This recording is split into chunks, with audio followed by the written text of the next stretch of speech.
All right, everybody. This is Charles Dyson here.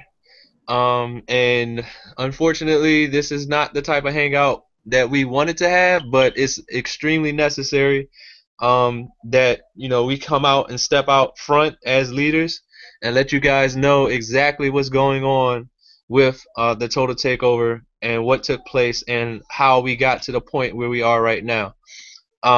On this panel, we have members who were in the total takeover formerly and people who are in the total takeover currently, people who have been close to Matthew McMills, and also people who have been affected by Matthew McMills and his decision-making process and the things that he has chosen to do with his company. As you all know, my name is Charles Dyson. I have my wife Christina Dyson here with me. Of course, you guys know Benjamin Gardner, who also was on the leadership panel with the Total Takeover. We have Mr. Chase Lee, who was formerly with the Total Takeover. Miss Alicia Jones, who is currently with the Total Takeover. We have Miss Tina Whalen, who is also inside the Total Takeover. Patricia Hoffman, Prim Williams. We have Mr. Tyler Smith, and all the people I just named are also inside the Total Takeover.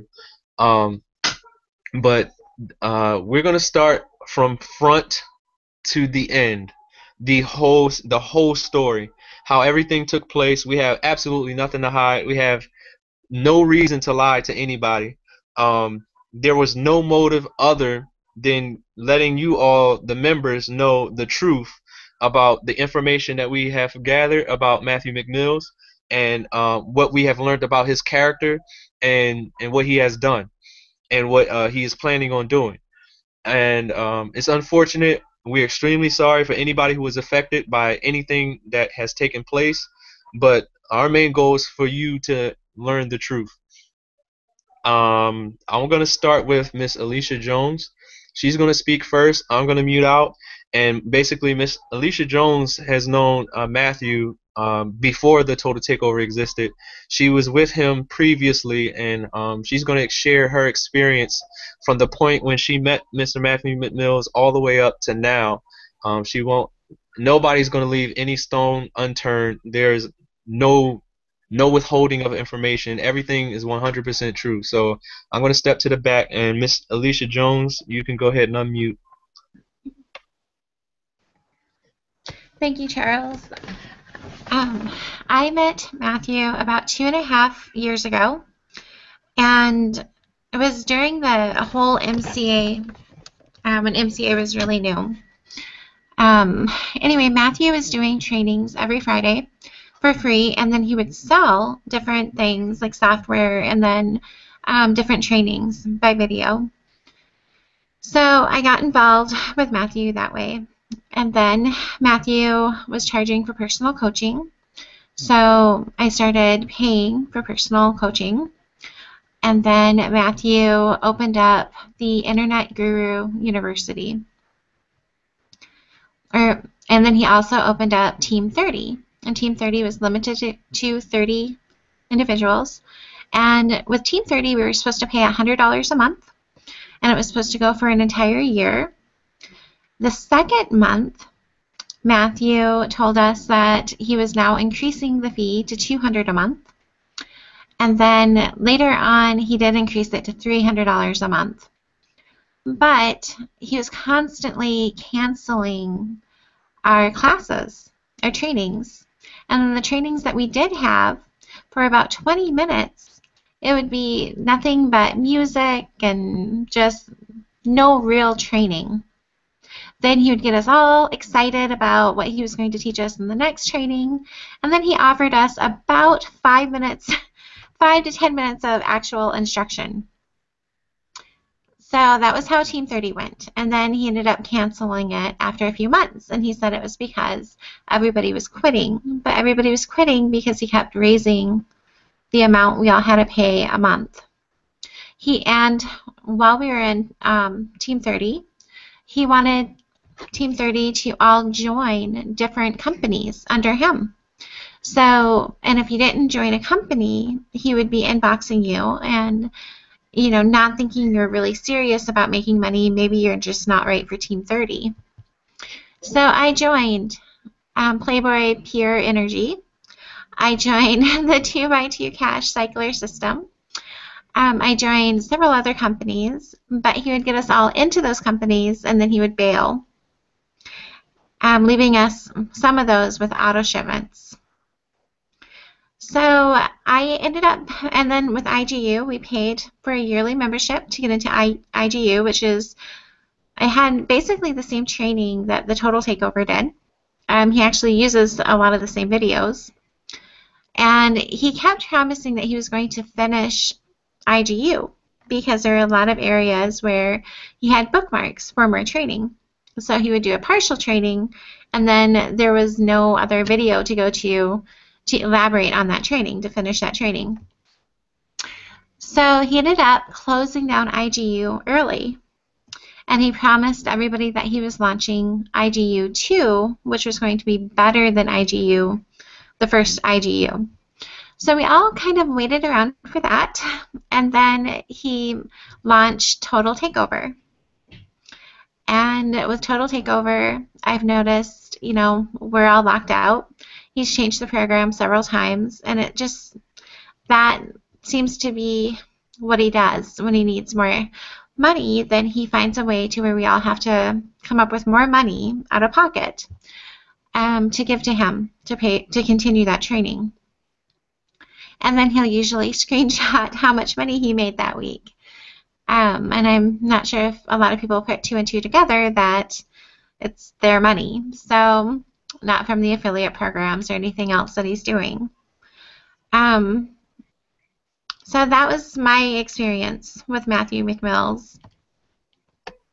And I appreciate that, Alicia. And what I want you guys to notice is Internet Guru University, IGU, was Total Takeover, and Team 30 is the team that he's about to do right now, asking everybody to pay $100 for training for 6 months. The same exact pattern, okay? And that's what I want you guys to understand, about her story, is that it's very similar to what's going on right now. Exactly the same, basically the same scenario. And Charles, I listened to that initial meeting that he did tonight, and he said almost word for word the exact same things to get us into Team 30.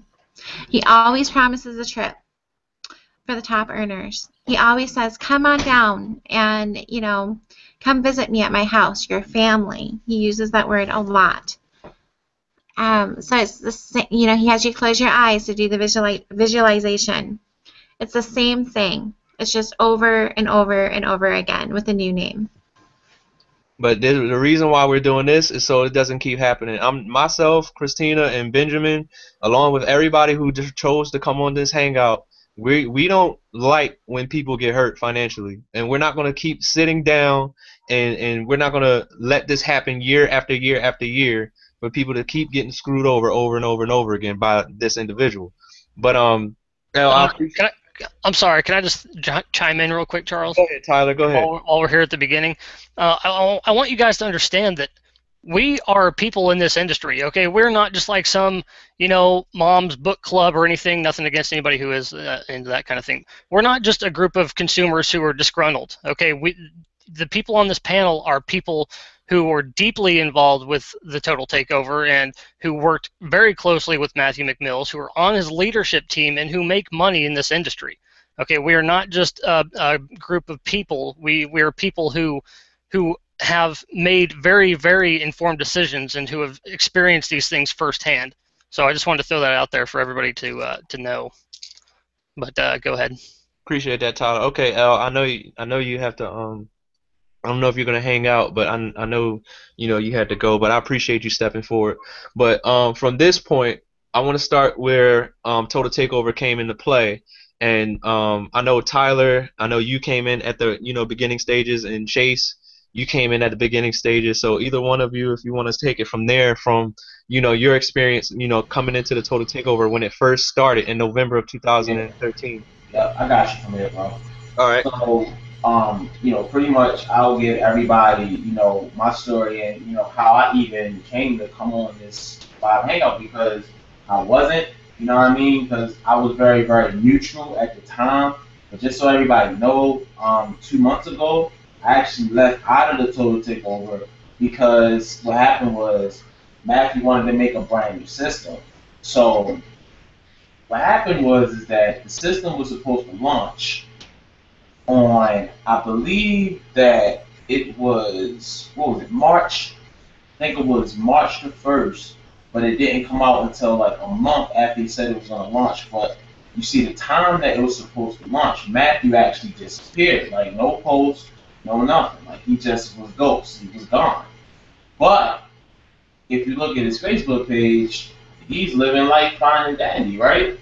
So, I mean, it just left everybody in confusion. So that's what made me leave and actually pursue the opportunity, which I'm doing now. I'm pretty sure if you see my emblem, you know what it is.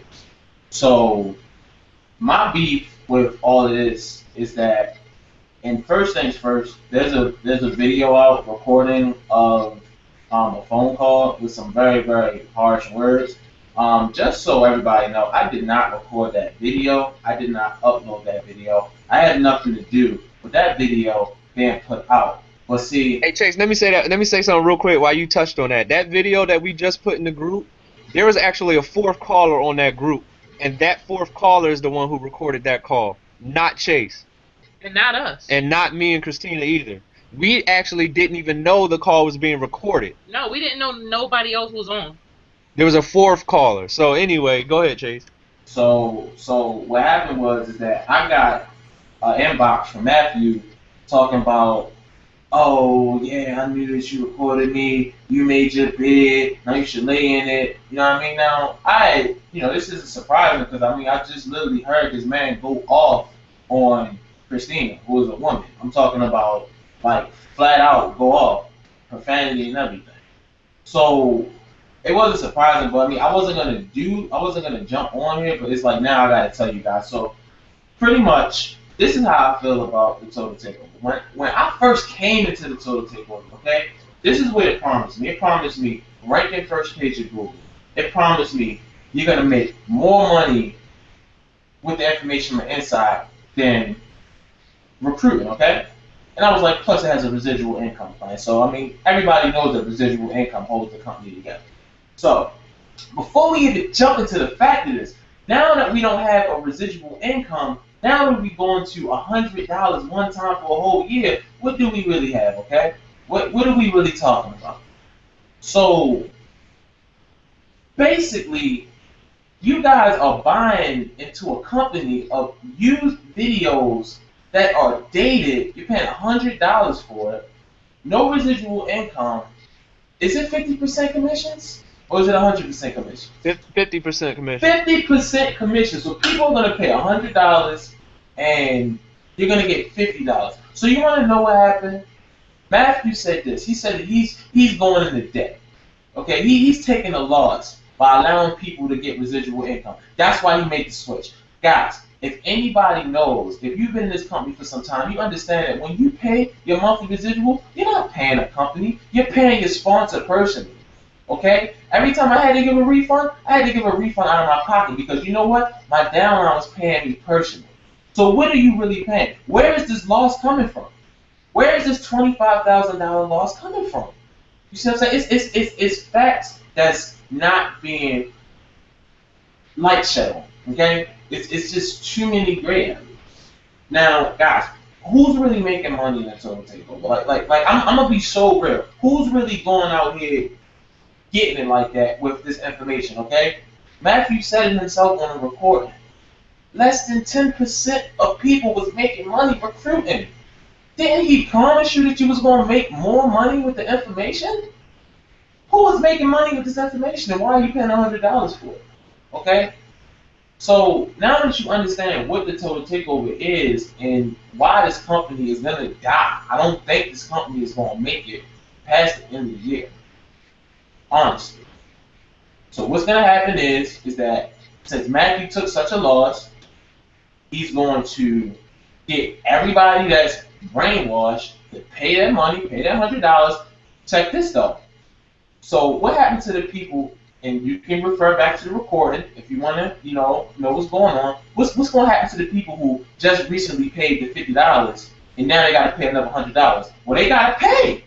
No, it's nothing like they got grandfathered in. No, it's like you pay your $50, then you switch up the compensation plan. Then if you want to jump back on, you got to pay another $100. How is that right? But you want to know something though? He's gonna stack up all of that cake and he's gonna bail, just like he bailed in MCA when he first started, just like he bailed in Wake Up Now when he first started. Okay? Why, how are you the owner of a company? Look at this man's Facebook ban. He has MCA on it. Okay?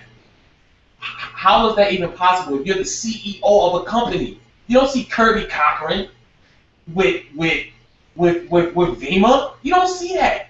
You see what I'm saying? So I'm gonna end this out saying that make an informed decision and know who you're working with. Okay? Don't work with somebody who will tell people not to join a company and then be a part of that company. I mean, Hey, Chase, hold that part. Hold that part for when we get to about the call. You gonna stay, right?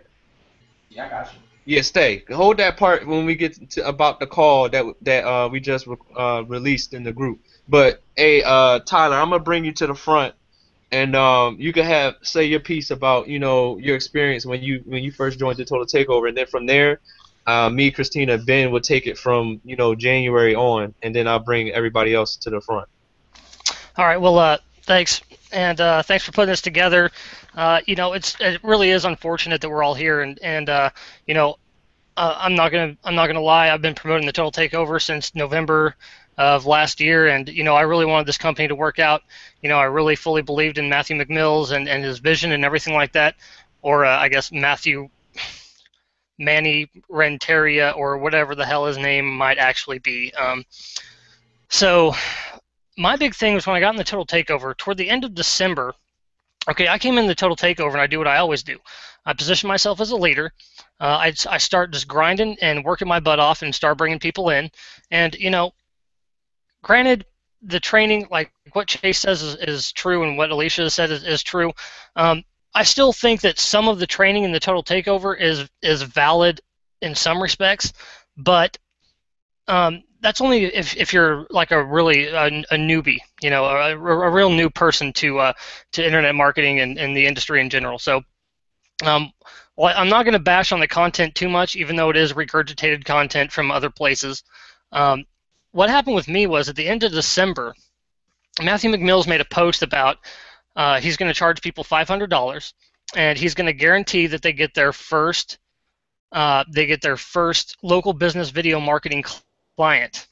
Okay, and it was me and two other people who ended up paying the $500 to get that training, and he guaranteed your first client. Well, what actually happened was he said he was going to have us on for training for two different sessions throughout the week.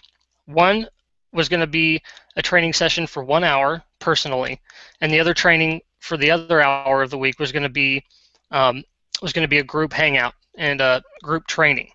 So that's supposed to be 2 hangouts for a month, for a total of 8 hours, and by the end of that month we should have our first client. We only did 3 group hangouts. Okay, we did 3 group hangouts through the course of the entire month, and none of us, I know for a fact that none of us got our first local business video marketing client from that training, and I know that the training is still wide open. We haven't finished it yet, and that's been 5 months ago. So, this guy says that he's going to do all this stuff. He promises you the world, and he doesn't deliver. It's just that he doesn't deliver. I've been in the military. I've seen good leaders and I've seen bad leaders, and unfortunately, Matt is just a bad leader. He's good at inspiration, but he's not good at following up. He leaves things stones left unturned. He doesn't give you the full story. And it's just sad.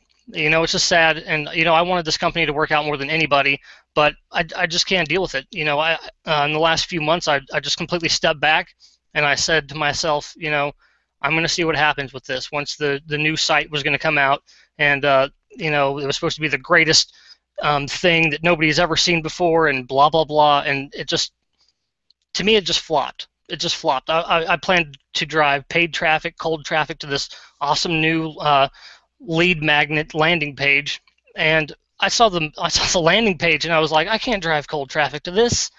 This is horrible. I mean, it started out with violin music and all this stuff. So, anyways, I finally ended up researching Matt, and I Googled him, and he's all over the front page. Rip-off report. If you do a lot of in-depth research about him and just talk to other people he's worked with in the past,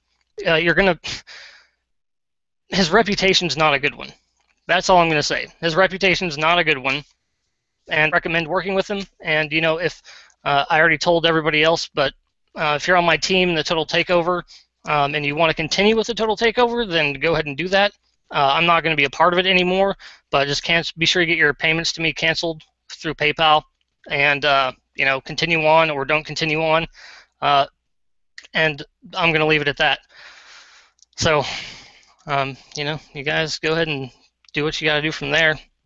Thanks, Tyler. I appreciate it, man. And Yeah. I didn't even know that part about, what you just talked about, man. That's crazy. But It is crazy. I tried to find the post. I went back through and tried to find the post. It used to be public, but he must have removed it or something because it's not on there anymore. The post where he offered the training, the extra training and stuff like that. So. And I remember that, Tyler. I remember seeing that post. Yeah. That's crazy, man. And yeah, and now for me, the tipping point is just hearing that phone call, and the Dysons and Benjamin. You know what I mean? You guys are obviously amazing leaders in this industry. You guys have a huge following, and rightfully so. There's no reason for you guys to just pull this. There's no reason for any of us to just pull this out of our butts. We all have better things to do with our time than to do this. You know what I mean? But the thing is that I know you guys have a huge heart. Ben's got a huge heart. I know everybody on here has a huge heart, and we really just don't want to see other people, getting ripped off and everything like that. Guys, look at it like this. We all started in the beginning. Everybody here started in the very beginning of the Total Takeover. So imagine this. Imagine that you're working day and night, up all night, Google Hangouts all day, phone calls, Facebook chats, all of this stuff. You're building up your business. You're building your residual. And you're having success. All of a sudden, everything that you just worked for, the carpet gets pulled from underneath of you. Now you're gonna make $50 when somebody pays $100. Like exactly. Come on, son. And that's a business plan that I can't live with that kind of thing. And I'm not gonna put my name on. I don't want to put my name on that. The way that it's all bipolar, up and down. With these roller coasters, the side's up, now the side's down because we're revamping it for 3 months, and it's not a solid business plan. So, and Tyler, you actually built up a solid residual in Total Takeover as well, didn't you? I did. I was up to. There's a point there where I had a downline of probably almost 50 people. I was crushing it. I was all in with the Total Takeover. I just transitioned out of another company that I won't mention, but I was all in with it, and it was great. I was doing big things. I really trusted Matt to do it. And I even said I really liked how he was building. He seemed like he had really left no stone unturned, and he really seemed like he had the vision and the wherewithal to actually build this company the way a company should be built, very carefully, nothing expanding too big, too fast. He seemed like he had a real good grip on everything, and Jesus, I just fell apart. and when he didn't step up to fix it, it really just raised a red flag with me, and I was like, this guy has the ability to do this, but he just chose not to take action. He chose not to help people. I have people in my downline. I have one guy in my downline who was charged an admin fee. He's been in, as of right now, he's been in for 3 months, if that. It might even only be 2. He was charged an admin fee 14 times on his credit card, and this was brought to Matthew McMills' attention a long time ago. He still hasn't made it right. You guys know, because when you guys were the admins of the Total Takeover, I brought it to your guys' attention. Your guys are like, oh, dang, Tyler, we're sorry. We're going to get right on that. And I know for a fact that you guys went and told Matt McMills this stuff. Yep. I know for a fact that you did that. And there's been nothing done about it. You know what I mean? So it's been probably almost 6 weeks since that's been brought to your attention and to his attention, and there's been nothing done about it. And people can hear on that recorded call, they can hear us complaining to Matthew about that that fact right there, there's many people who have been charged many times by Matthew McMills, and he does not rectify the situation. He sweeps it under the rug and just keeps on going as if it didn't happen. And Exactly. that's a major part. We're going to get into that. We're going to get into the people who, were complaining about being charged over and over again, because Christina and Benjamin were actually the ones working the ticket system that you guys were using in the inbox. And then when it transitioned to the emails, Christina and Ben were answering your emails, everybody. So they were the ones who got the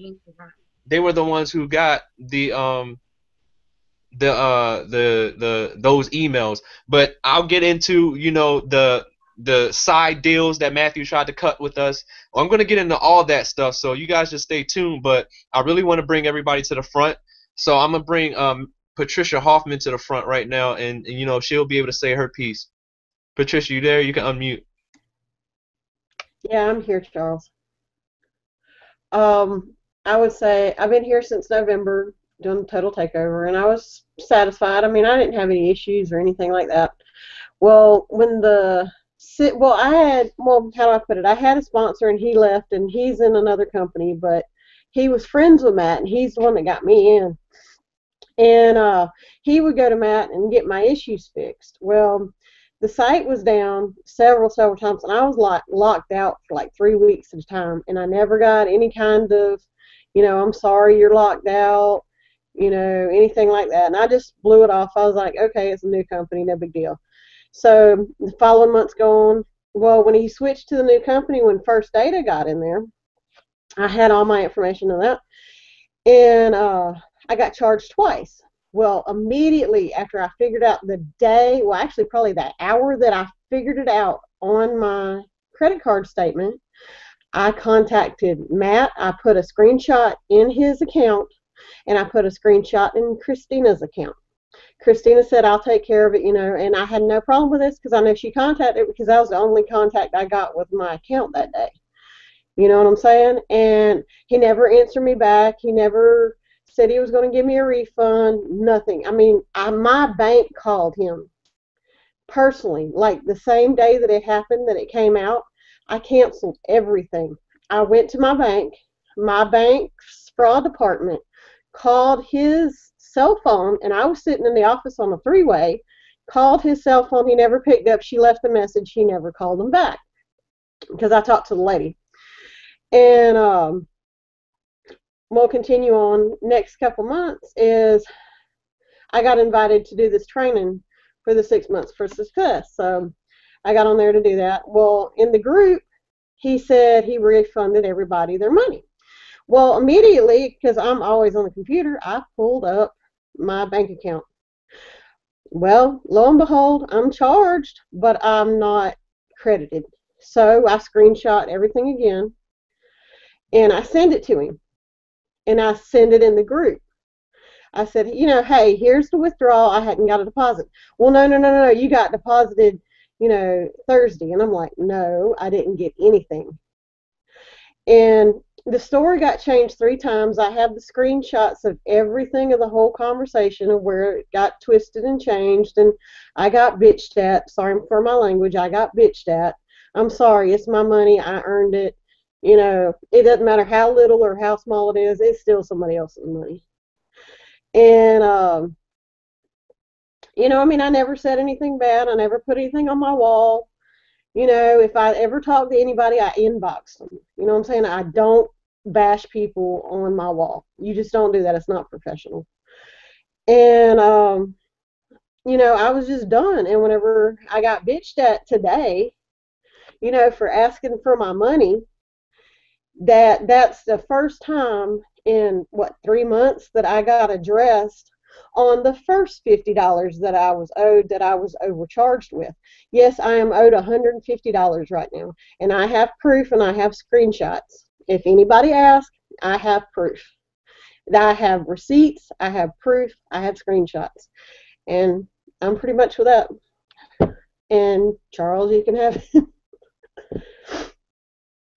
All right, thank you, Patricia. And it's freaking it's ridiculous, this different have come across. And guys, this is it goes way further than the things that you're hearing right now. I mean, myself, Christina, and Benjamin hear from people all the time who is depending on the Total Takeover to really help them with their situation.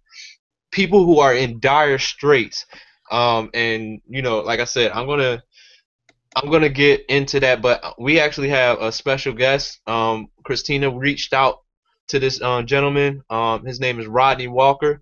If you look up Matthew Renteria, which is one of his 5 aliases that he uses when he's scamming people, you will find a ripoff report that we found, and Mr. Rodney Walker is the one of the individuals who actually put that ripoff report up. Now, the other ripoff report was by a young lady who was a nurse, single mom with 2 children, who Matthew conned out of $1,500.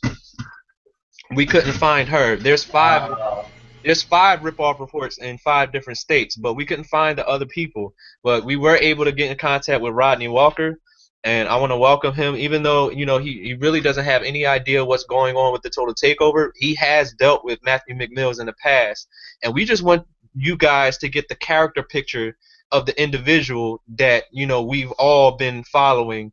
And anybody who spends another dollar with Matthew McMills, you have been warned from this point forward, because this video is going to be everywhere, and we're going to make sure of it. But Mr. Rodney, I want to give you the floor. I don't know what your time is like. I want to respect your time and thank you for coming on in such short notice. You can have all the time you need, whatever you want to say, and warn people about Mr. Matthew McMills, aka Matthew Renteria, aka Manny Emmanuel, whatever the other alias is. You could tell them whatever you need to tell them, and we appreciate you coming in such short notice. You can unmute, and I'm going to step to the background. Okay, can you hear me? Yep, we hear you loud and clear. So well, first of all, I want to know what happened. Oh, that's what we get into right now. Matthew McMills, basically it goes on for about 2.5 year story. He previously had a company called Internet Guru University. I don't know if you knew about that, but that went up in flames. People got hurt there. He actually had a personal training, group called Team 30, where he promised to train people for $100 a month, 2 times a week, and that was a whole debacle. He dropped it down to 1 time a week, then stopped showing up altogether. And then upped it to $200. Bumped it up to $200 a month, then bumped it up to $300 a month. Then told people if they didn't join the programs he wanted them to join, that they couldn't be a part of Team 30 anymore. So this went on for about 4 to 5 months, and then until he got done with that, and then he told them he was launching another company called Internet Guru University 2. But that for months, nothing was said, nothing was done, and then he comes out of nowhere with the Total Takeover. And that's the program that we're talking about right now, where, again, the same type of, up and down, major promises, under delivering, and people just taking people for granted. And we're at the point right now where he's doing another personal training team for $100 a month. And also, the Total Takeover just went down. He just relaunched it today, and he's asking people for $100 with a 50% commission coming to the members after they pay $100 to him personally. So, we're tired of people getting hurt by him. And it's 1, 2, 3, 4, 5, 6. It's 7 of us on here besides yourself. This is a live broadcast, by the way. I just want to let you know. Okay. But that's the gist of it. But we wanted to bring you on just so you can give your experience with Matthew McMills for character purposes. Tell whatever experience you had with Matthew. We would like to know. Okay. Well, my issue started with Matt. I think last February.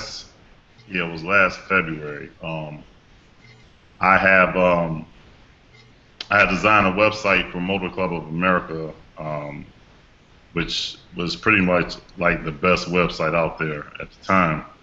And Matt somebody had copied the website completely, like the entire code. So if you look at my website, you look at that website, you would see that they are completely identical. And as a matter of fact, that website is still up that he did is tvcmatrix.org.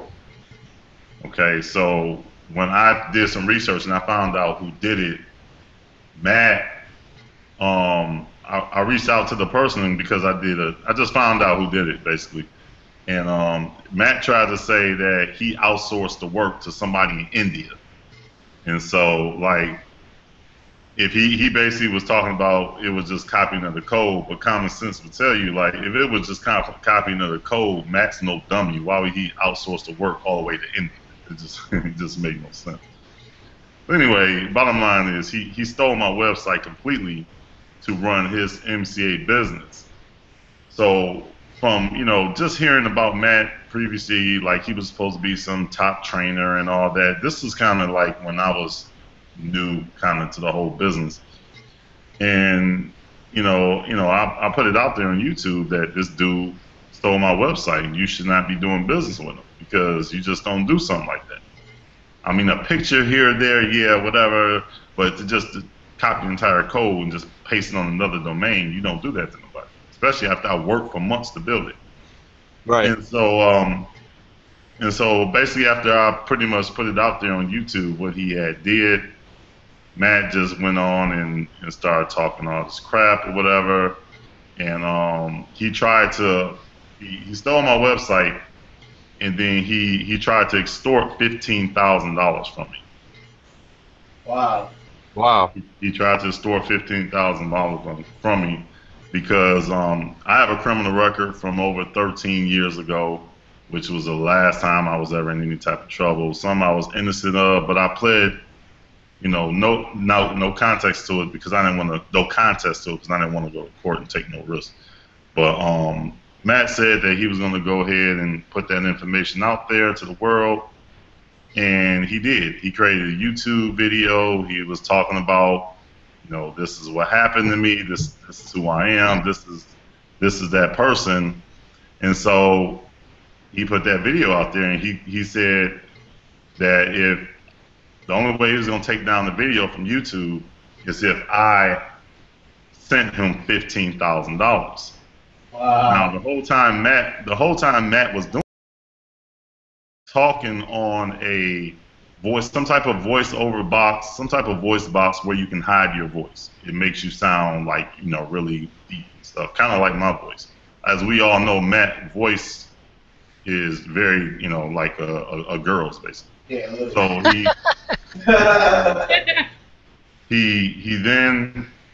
he's talking on this machine, and I know it's you because I don't have any problems with anybody else. And then all of a sudden, after I aired out what you stole from me, now you're contacting me talking about I need to send you $15,000.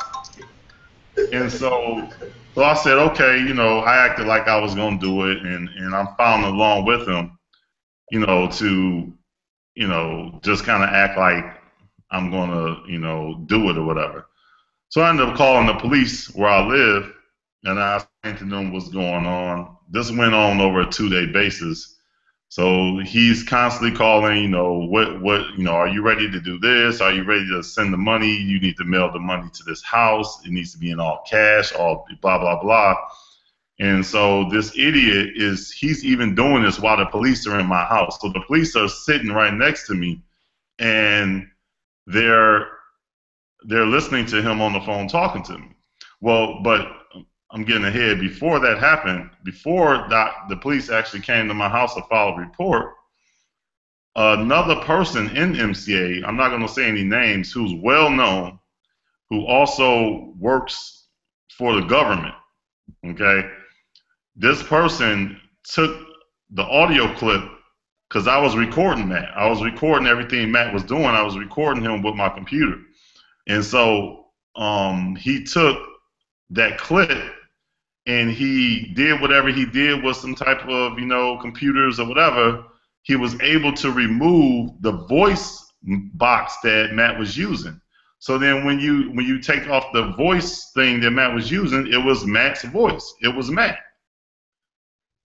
So Matt doesn't even know, that somebody has already ripped apart his whole little scheme, which is actually somebody he was good friends with that works for the government. So basically, all of this was recorded.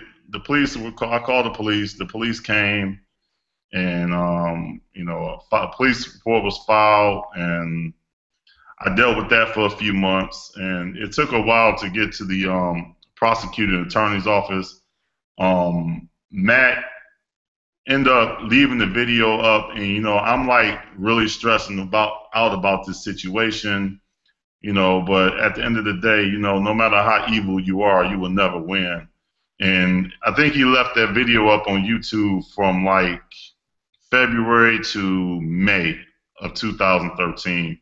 I made still like over $70,000 in MCA just in that time frame. So I really think he actually helped me out, because all he did is give me some publicity when people do the research to see, how real I am, the money I'm making, the proof of income I show to people. And so it took a while to get to the prosecuting attorney's office, but he ended up. Well, I actually had ended up. I think what had happened was I started putting some videos up about him. Like I put up the video on, I don't know if you ever seen it on Vimeo.com, I think it was, of him walking around a model home acting like it was his, which I clearly proved to people. I clearly proved to people that that was a model home. Yeah, we go. That video was very, very informative. Somebody's got the link. We're gonna show that. We're gonna show that video inside the group for you all to see. You're gonna have to excuse Rodney. I think he was upset when he made that video. So it was an amazing video, by the way. It was a great video, by the way. But anyway, go ahead. And so anyway, the case went to the prosecuting office. Matt ended up taking the video down. He acted like he was helping me take it down by showing me, how to dispute something with YouTube or whatever. But he was just faking it. He ended up taking it down. And but by the time it got to the prosecutor's office, I really at that point was like, because they were ready to file, move forward, and I started thinking, this guy got kids, and I was just thinking about his kids or whatever, and I just let it go because so many months had passed. I just kind of let it go. And actually, Matt contacted me, I would have to say, last month. He contacted me on Facebook, and was because he seen some videos that I made, and he was saying he liked what I was saying, and he said he wanted to talk about the past. And I was like, what do you mean talk? What do you want to talk about? And he's like, I'm like, do you want to talk about, what you did, or you want to talk about business, or what? He was like, yeah, I want to talk about everything. I want to talk about the past, what happened, blah, blah, blah. So anyway, I guess he was trying to get cool with me or whatever, but I just ignored him. And by the way, he definitely in private told me and my wife Christina Dyson that he wanted to harm you on site. Right, and that was recently. So he said what? He said if he ever met you in real life, it's on site. He said he was going to F you up. He wanted to F you up on site. This was his exact This is what he said 2 weeks ago. Basically the same thing he told me today. Yeah, real talk. He really told us that today. He threatened all of us today. He threatened myself and my wife. I have a Facebook. McMills is a joke. Like nobody's scared of him. Just because I'm doing so well and I didn't want to jeopardize. I seriously am not nobody to threaten nobody, but I was almost on my way down to Texas because I got the cops gave me. I know where he stay. I know his real names. The cops gave me. What is his real name? Yeah, please tell us. Everything. We don't know. Like you got 5 aliases. Matt's official name is the detective told me his name is Matthew Renteria. That is his name. Okay. Oh, Yeah. we heard his real name was Manny what? Renteria. Manny Renteria or something crazy like that. Anyway, we appreciate you, man, coming and sharing all that information. And I'm sorry that happened to you, but that's why we're here. We're trying to make sure this doesn't happen to anybody ever again. We also have a phone recording that happened today. We didn't even know that there was a 4th person on the phone recording it. And people are drinking the Matthew juice and saying that we lured him to say what he was saying, but he was just being himself. He doesn't care about people. He cares about his own pockets and scamming people. So that's what we're trying to show the people who are viewing this hangout right now live. We're trying to show them that we're not making this stuff up. There's a history of information that we found out, just like finding you, through researching his name and the ripoff reports that we found and everything like that. We're trying to give them a full history of who Matthew McMills, better known, or Matthew Renteria, better known as Matthew McMills, really is. Trying to show them, you know what I mean? But for time purposes, I want to keep it moving. You're welcome to stay and listen in if you want to. But like I said, we really appreciate you, man. Thank you for coming. In so short notice. Let me say, can I say one more thing? Yeah, go ahead. If you hear this, Matthew McMills, you know my address. I'll buy you a ticket to come down here. I'll meet you at the airport. So you already know I'm not to be messing with. And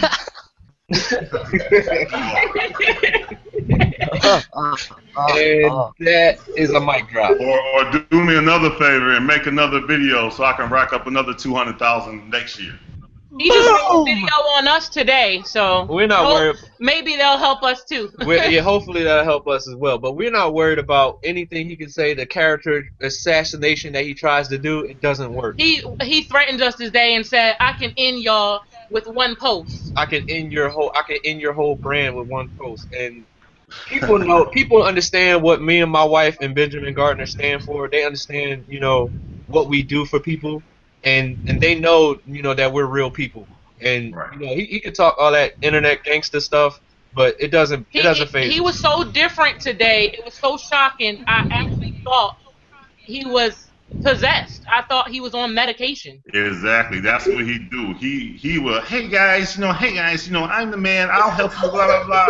Then he's like, I'm gonna put you on blast and end your career. Yep.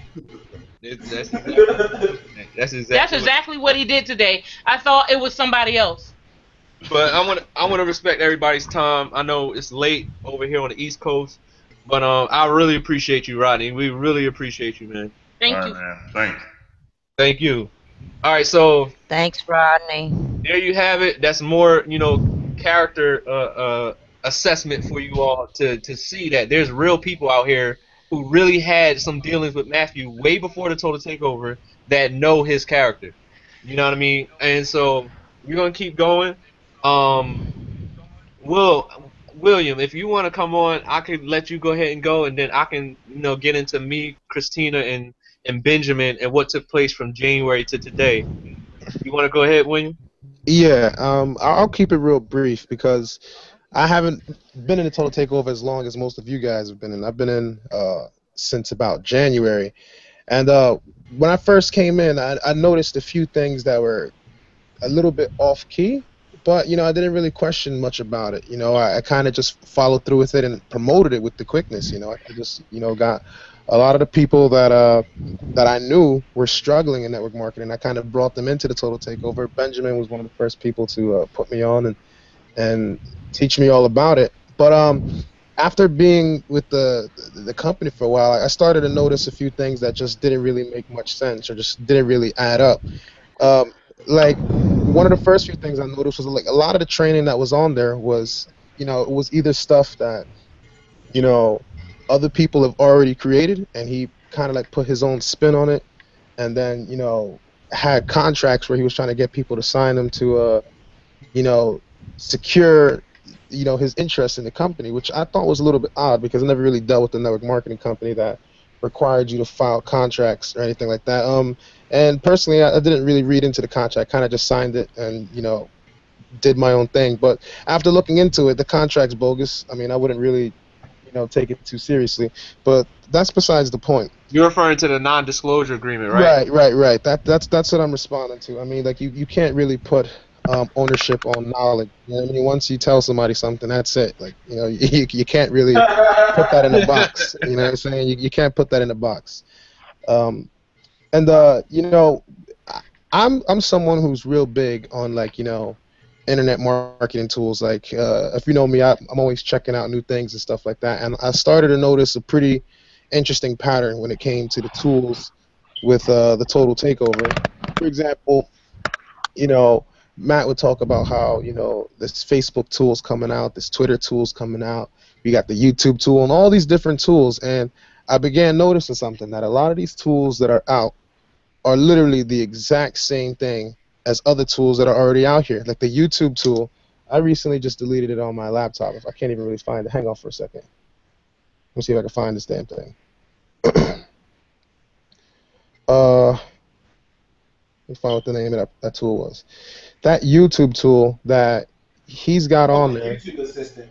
The YouTube, is that what it, that, no, the Total Takeover YouTube system, it has a proper name for it, though. I just deleted it, though. I'm trying to find the name so I can... It was two of them. You had the YouTube Assistant, and you had the competitor analysis. Right, I'm talking about the assistant one. That was I think it was called Tube Express. What the hell is this? No. Like the Total Takeover one was called the YouTube Assistant, and then the real version that he ripped it off was called like Tube Toolbox or something like that. Right, exactly. I think it was called Tube Express, though, or something. Regardless, the point is, the point that I'm trying to make here is, after doing, thorough research and like looking into some of the tools that are in a Total Takeover, they're literally the exact same thing from that other companies have made. And the ironic thing is, most of those tools don't even work anymore. The tools that Matthew's providing don't work as well. I started to ask myself, why is it that, his tools aren't working? And when they weren't working, I went out and searched the real deal, and the real deal they were having literally the exact same freaking issues as his. And I started to say to myself, Matthew, most likely, whether this is true or not, I don't know, but this is just based on my own analysis here. Matthew most likely took these tools, opened up a hex editor, changed some of the code, put his own sticker on there, put his own name on there, edited a few things, and ripped them off as his own. The tools are broken. People ask to try and fix the tools. People are paying into the product. I mean, if they're paying $50 a month, one of the main reasons why they're paying that $50 a month is to get access to those tools, because your training, it's in there once you memorize it, boom, what good is the membership? So people are actually paying for the tools. If the tools aren't working and people are coming at you, asking about when are you going to fix the tools, even in one of the most recent webinars he had, not the one today, but about 2-3 weeks ago, when people were asking about, when are the tools going to get fixed? Like, is there anything wrong with the tools? He flat out was like, I'm not going to answer any questions about the tools. And to my own conclusion, he's not going to fix these problems with the tools because he didn't create those programs. You know what I mean? Whoever originally created those programs abandoned them, or they just, stopped giving a shit about them, and he doesn't know how to fix those tools himself. And when the Total Takeover is being spoken about relaunching and coming into a whole new thing, and it was like so hyped up to the point where I just thought that real big things were going to start happening with the company. Nobody knew what it was about. It was all pretty tight-lipped. Nobody really spoke much about what was happening. And within this time period, this is before the transition happened, I had about 3 or 4 people that were in my downline that were not getting paid, or people that would pay into the program. I have about 2 people that paid into the program, and they weren't able to even access the site itself for about 3 weeks, maybe even a month. Wow. I would write to Matt, and it wasn't like on a bugging type tip where like I would hit him up every single day. It would probably be like once every 2 weeks or something like that. Like, hey Matt, I got this person on my team. I'm not going to disclose their name. I got this person on my team. They've been having a hard time trying to get into the system, and they've got somebody that they brought into the company. They can't get into the system. They've already paid the money. I sent screenshots of their PayPal payments confirming that they've actually paid the money. And he'll be like, all right, I'll take care of it when I get home. Or, yeah, the problem should be fixed. And then we'd go and we'd check it out, and these problems would not be resolved. And one of the people ended up being in the company for about 2 months. They made about a total of $100 worth in payments, $50 for each month, and they still weren't able to get access to the system. The person that brought this recruit into the company felt really bad about it because they literally dropped their entire downline that they had in another company. I'm not going to disclose the name of that company. They dropped their entire not dropped their entire downline. I shouldn't say that. They were still a part of their previous company, but they just no longer promoted it because they felt that Total Takeover was something that was really special. It was something that could actually be promoted in a way that their current business isn't actually doing for them. when they did this and they started bringing people in and they were having trouble just getting access to the training itself and just having a hard time trying to navigate the system at all, it made her look really bad to the point where people started slandering her and saying she's a crook and she's a scam artist. And she even reached out to Matthew herself numerous times, even in a three-way chat where we'd write Matt, and we'd write, yo, Matt, something's going on with the system jacked up. And you guys know on Facebook when you write something to somebody and somebody's seen it and they don't say shit about it, it just kind of says seen at the end at 3:35 or whatever, and like that just happened so many times to the point that she got really frustrated. And she ended up recouping the cost for the person that was having a difficult time trying to get into the system, and I had to recoup the costs for her because she couldn't even get into the system. Even though based on what was being seen on my back office, everything seemed to be all right. Everything seemed to be all right on everybody else's that was on my team. From that point on, things just really started to go south, especially when the whole transition thing started happening, and Matt literally did a backflip and disappeared into like the witness protection program or whatever happened. But he just exactly absolutely just stopped. And when people were asking questions about what's happening with the system, when's it coming, what's updating, like no type of update whatsoever yet. You could go on his Facebook page and the guy's like bowling with his kids, kayaking, whatever the hell he's doing, like eating at hula hands and all kinds of stuff. I'm like, well, this guy's living it up. And I started to question myself. I'm like, look, is this guy really like living it up with our money and he's not really trying to deliver, or is he trying to disappear, or what the hell's going on here? And then when I seen that the Total Takeover system recently came out and I saw it, I was tremendously pissed, along with a lot of people that were in my downline. In fact, the day that the Total Takeover the launch of the Total Takeover, when it first came out, I lost a total of 8 people in a span of 2 days.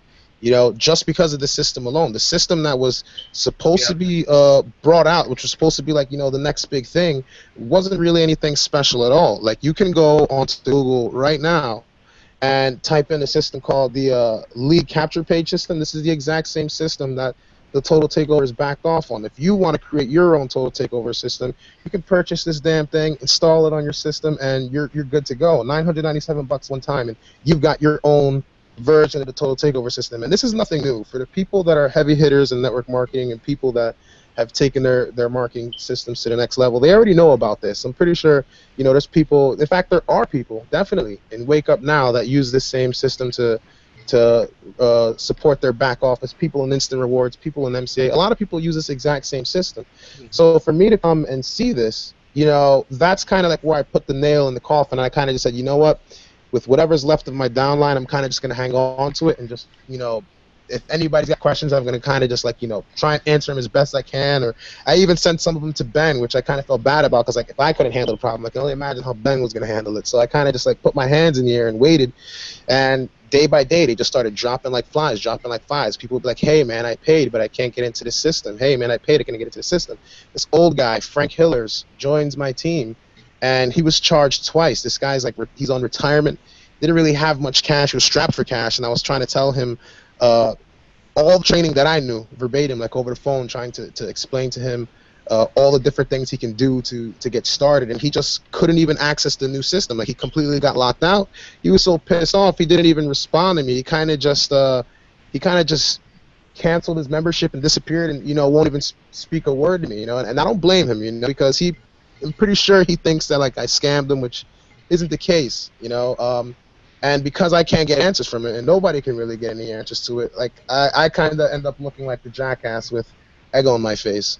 I could really go far, but for the most part, this is what my experience has been thus far. I've just decided to back off and kind of step into the shadows and just see where this goes, because I'm a little bit upset with what's happened. I'm sure a lot of you guys are upset.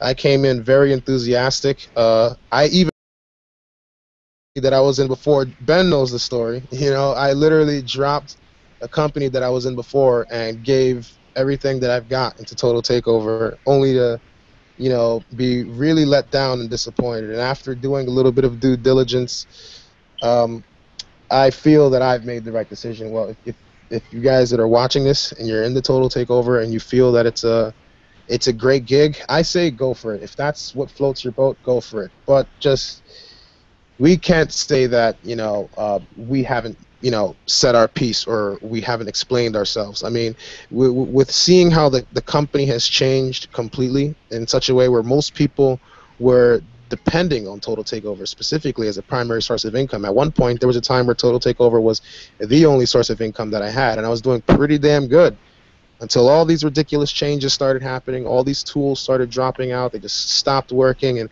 I went out and find alternatives to try and support myself, to supplement myself. There you go. And it got to the point where I was giving my own personal tools to my downline. Most of the tools that I purchased, most of them that was given by friends, like I would give people my tools to kind of supplement the training that they weren't getting from the Total Takeover. Or I was giving people training on how to close sales and how to sell and how to use the appropriate psychology and things like that. Like I would literally get on Skype and sit on there for hours and train people with stuff that they were supposed to be getting on the inside but never really got. If I feel like if I don't stop talking, I'm gonna fucking anyway. I've said my piece. No, but we appreciate you, Prim, man, for real, because people need to hear this stuff, man. And you touched on 3 things that I want to mention real fast before we move on to the next person. Charles, let me interject real quick. Let me interject because I worked with Premp the whole way. Okay, go ahead. Let me tell you guys, all right, literally, Premp can attest to this too. It took about 3 weeks. Premp was not in my back office. When he came in, he was not shown in my back office when we first started. Oh, my God. Yeah. I tossed it up to like, okay, we're just getting started in the system, whatever. It took 3 weeks to finally get him to show up in my back office. 3 weeks. He paid Matt. I got the money back. Then I got paid, but he wasn't in my downline, so we had to do it again and again, and then it finally got fixed. About maybe 2 or 3 times that happened. Yeah. And it's not the factor of that we're saying, we're not telling you guys what to do, but we're just trying to show you guys proof and evidence, because like all of us, when we look back at it, we wouldn't have been in the Total Takeover as long as we were, but we were kind of like blindsided too because we had the faith factor. We believed in the company. I believed in the company. The same way that you guys feel right now, the same way that all of you newbies are feeling right now, you think this is the greatest thing in the world, you're starstruck. We was feeling just like that. We put in long hours. Like everybody that's on this cast, I can honestly say that Tyler, Prempe, Kenny, Christina, Charles, Benjamin, Tina, we were all on hangouts like this every day, putting in work with the Total Takeover, building it to the business that it was today. We were all here from the very beginning, and for him to just pull the rug from underneath us, all the residuals that we was making, beyond disrespectful. The whole downline, everything we built. He did not build this company by himself. We built this company. I will boldly say that. For him to change everything and then to pretty much spit in our face, I mean, come on, man. You don't do people like that. It's the Jim Jones Kool-Aid syndrome. But hold on, let me touch on 3 things that Prim, you brought up that I wrote some notes on that I did not want to forget. The first thing is this: he told myself and Christina on several phone calls early on when we first met him that he instructed us to look out for other people's business tools and listen out for other people's, for people talking about a tool that may come out that he could copy and take and put it inside the Total Takeover. So that basically solidifies everything that I thought. I remember that. Y'all remember that? Y'all remember? How about this? That solidifies my suspicions then. How about this, guys? Instead, he has drop shipping training in there. Yo, if you're supposed to be the CEO, why would you go to another company and have us pay our way into that company? I thought your dropship training was the greatest. You know what I mean? Like, I'm just saying. He didn't want to rip it off of these other companies because they would come after him because they're a lot bigger. So he couldn't have done that for those. There's no way. They would have killed the whole company right off the bat. Let me tell you the second thing. The second thing that we found out today, and I tried to get this source on to the hangout tonight. He did not want to step forward, and I can do nothing but respect him. because he gave the information anyway. But I will not mention his name. I wish I could, but I can't. But I will tell you this: he is a very credible source, and he was someone very close to Matthew McMills for a very long time. You might as well consider him his right-hand man at one point in time. I'm not going to say what time frame it was because that would be giving away too much. However, this individual told me today that Matthew McMills stole the entire Total Takeover idea from another individual. Oh, I know what you're talking about. From another individual. I know exactly what you're talking about. And I tried my hardest to, tell him, listen, man, let's just step to the front. Don't be scared. It wasn't the fact that he was scared. He was just focused on his business. And, myself, Benjamin, Christina, everybody on this panel understands that by doing this, by stepping forward to tell you all this, we are taking energy and focus away from our businesses to warn you guys about what could happen. And we understand some people won't believe us. We understand some people's going to throw dirt on our names. We're not concerned about that. If it helps one individual make the decision to not deal with Matthew McMills, to me, it's worth it. I don't want people to get hurt. But the fact of the matter is, he stole the entire idea. What he did was he had a partner, and the partner is the one who came up with the name Total Takeover. The original website was TotalTakeover.com. What Matthew did was he told me and Christina, he told us this story, but he distorted it when we first met him. He just pulled the Mark Zuckerberg. He told us, listen, this is what he said. He told us that the other guy was taking too long, so he bought him out of the Total Takeover. He paid him for his half of the Total Takeover to move forward because he was, dragging his feet with trying to launch it. But that's not what really happened. What really happened was he just took the whole idea himself and changed it from TotalTakeover.com to TheTotalTakeover.com and took the entire idea himself, and thus came the Total Takeover. That's the second thing that I wanted to tell everybody before I forget. The third thing that Prince mentioned that reminded me of was the same thing that you were dealing with, Prince, the software issues and everything like that. When we would get those, we would let him know. Some people would just simply not be able to download the softwares. Some people would be able to use the softwares and then it stopped working altogether. I know a lot of people who reported that the Fiverrless tool, the Fiverrless Craigslist tool that they were using, one half would stop working and the other half would still work. So it defeats the whole point of the software. And I can say myself that it stopped working on one half of the software. A lot of people experience that. So for him to be charging the money for the Total Takeover, and then one, you can get the information anywhere else if you look for it. Pretty simple searches. And two, the software didn't even work. And in addition to people being charged, double charged, and then refunds, triple charged, 12 times charged, and then no refunds happening. And Christina is one who stays on top of things diligently. So is Ben. When these tickets would come through, they would contact Matthew constantly about getting people their money back, and he would just say, I refunded their money. I did do it. Or he would make the excuse, it's out of my hands. It's first data. I can't do anything about it at this point. Or he'll say, I refunded them already, and they've been waiting a month and a half. Just like Patricia.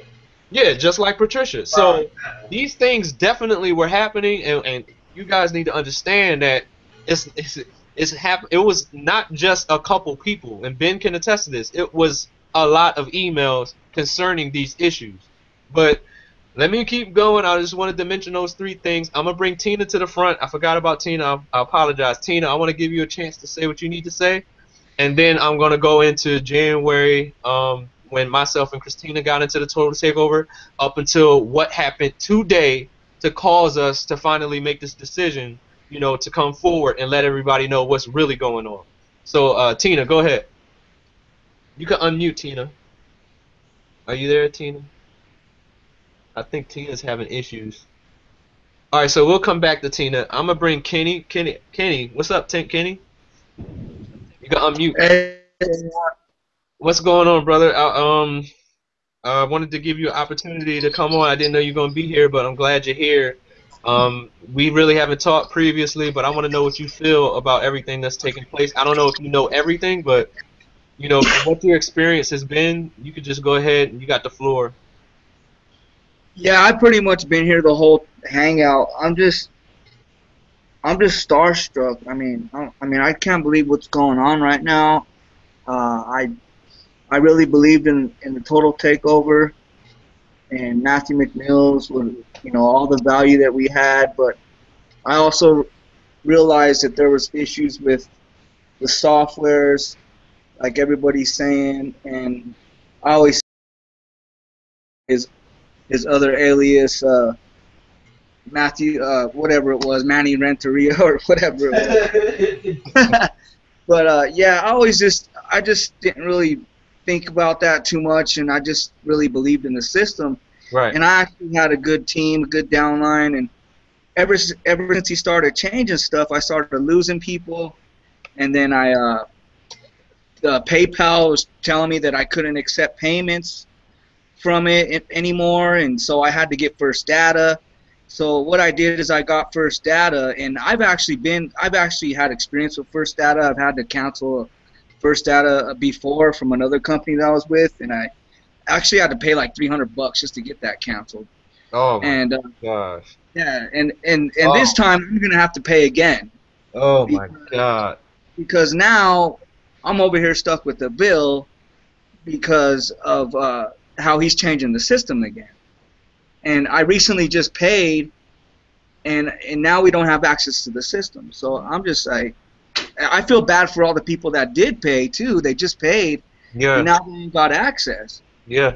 So, I mean, I'm out. I'm just plain out because I can't deal with somebody that has integrity issues like that, and it's just gonna cause financial issues to real people. I mean, we're all real people out here, and we all have why reasons. We all have reasons why we're doing this. I mean, if it's to get more money for our kids' college, or just to have some money to travel, or pay some bills, get out of debt, whatever. I mean, we're real people, and messing with people's money like this is just not right. So Right. I mean, I just had to get out. I'm out. Plain and simple. Right. Well, we appreciate you, Kenny, coming forward, and I feel really, really bad for the people who paid for First Data and has to pay that $300 cancellation fee. And this is something that he did not tell us. This is the first time I'm hearing about it. Because I definitely wouldn't have told I wouldn't have encouraged anybody. We didn't encourage anybody to get First Data. We really thought PayPal was the best option. There's no reason to pay $25 out your pocket a month when you can just use PayPal. But some people felt that they wanted to be able to take credit cards, and we almost did it ourselves. But I'm so sorry, dude. I wish we had the recording because honestly, on one of the webinars, I remember him saying specifically that we have an agreement. I didn't get it. Data, and we would not be charged if we canceled First Data. Oh wait, I think I remember that too. It was one of the early hangouts. Yeah, I wish we had a recording of that because that would stand up in First Data charging him instead of getting all these people charged. Oh, that would suck. And he never really wanted to. He never charged. If he is the company owner and he is saying in contract, whether it be verbal or what have you, saying that he has an agreement with First Data, but then they are charging people, and he even said on the phone call that we had, that is recorded in the group, that he said that he had an agreement with First Data and he would try to get it resolved. It has not been resolved. It's not going to be resolved, and all these people are going to lose out on hundreds of dollars. Yep, and that's the messed up part. But let me start getting into. All right, so now we're to January. Christina and I, a lot of you guys know our story. A lot of people don't know our story, but we came into the Total Takeover on January 3rd of 2014. We had just finished. This is why I'm so pissed, because we had just finished dealing with other people that so-called friends, who basically took advantage of us, took advantage of our talents, And we had just got finished dealing with that. We met Matthew at the tail end of that.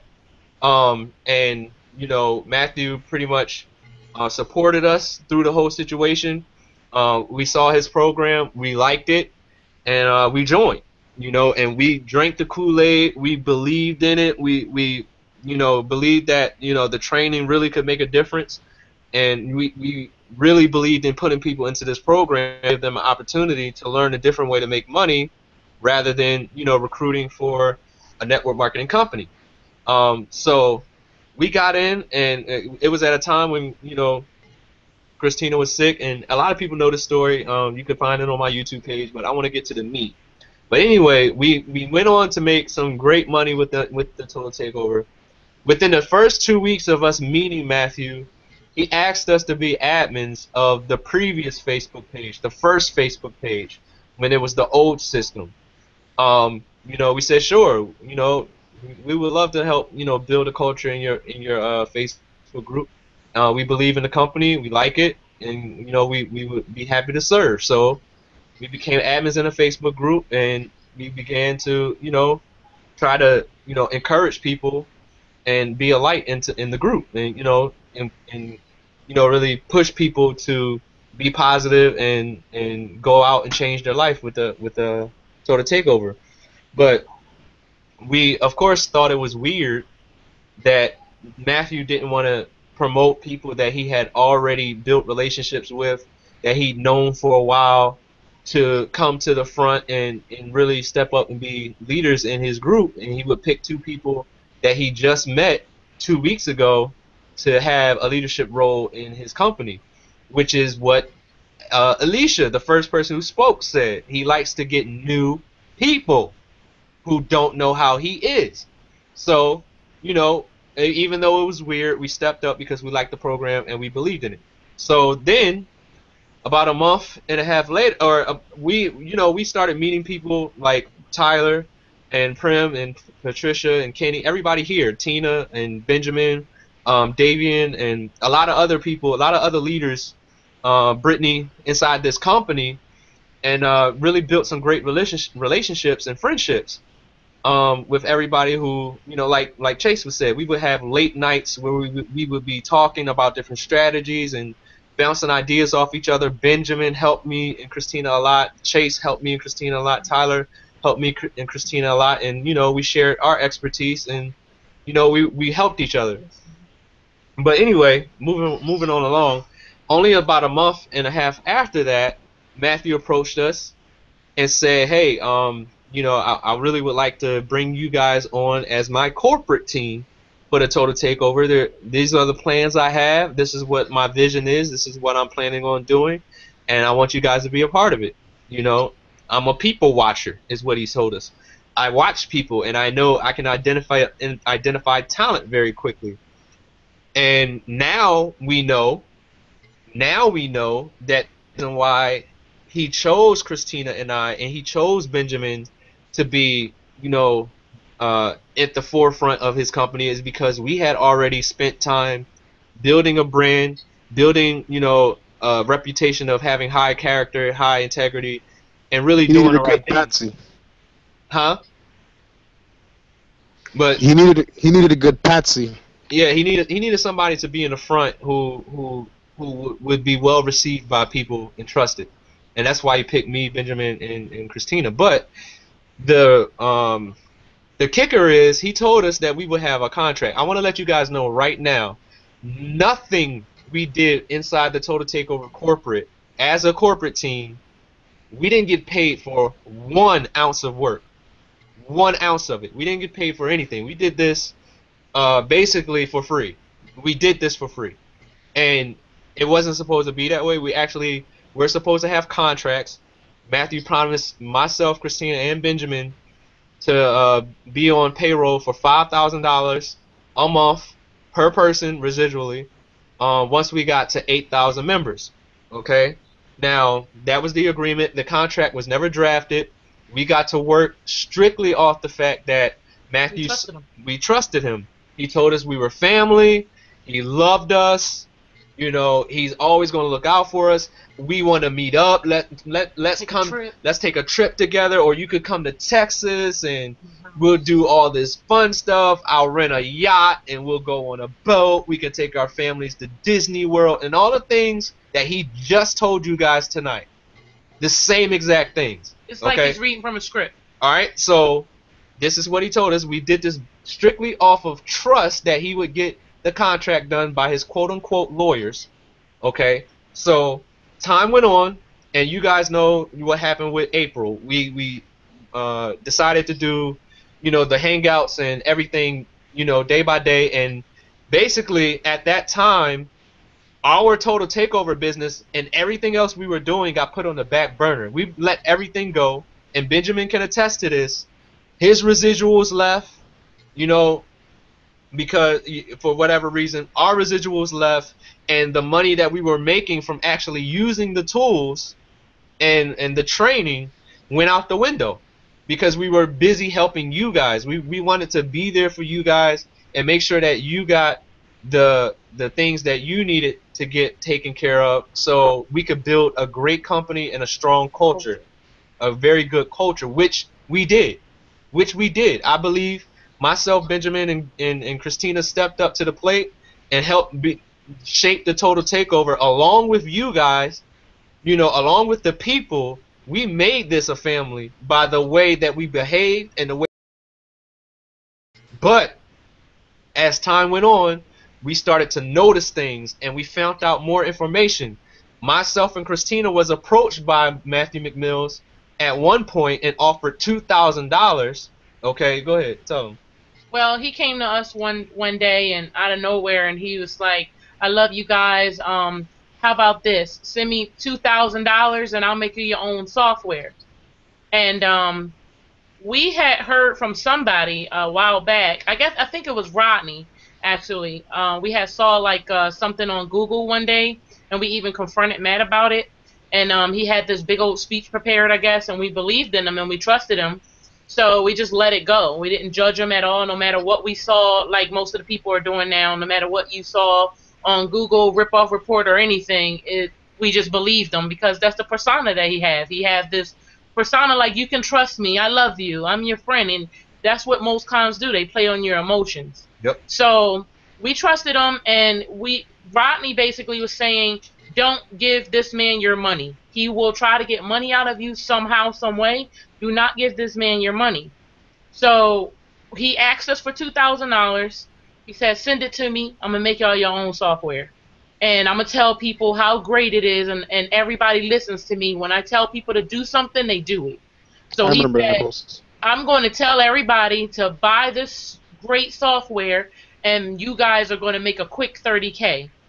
So we got excited, and then something went right in our spirit after a while, and we just let it go. We was like, we ain't going to do that. Right. We ain't going to send him no money. So then recently, about 3.5 weeks ago, he was like, I'm tired of all these other companies. People, they want to jump around to other companies anyway, and they want to get in these stupid cyclers. And I know the game about a cycler, and he was trying to teach us all the tricks of the trade of how a cycler works. So then he said, send me $1,000. I'll make your own cycler. It'll be a 2x2, and I'll provide all the training. Make sure you put me at the top of the company. Don't tell anybody you own it. He said, we're going to make a quick 50 to 100K. When people in 30 days, they get bored with the program, they want to jump to the next one, we're going to have another one ready. They're not going to know we own it. We're going to make another 50 to 100K. We're going to do it 3 times. He said, nobody's going to know that we own it. And we're going to tell everybody to join each one, and we're going to create our own competition against our own companies behind the scene. But nobody would know it's ours. We said no. So we was excited. Then we said no. No. We're not doing that. We're not doing that. Because we're not doing that. That's wrong. We're not doing that. But, you know, this is the kind of things that he was approaching us with. With 8 children, by the way, guys. Enticing us, attempting to entice us with money, you know, big promises, big dreams, and you know, we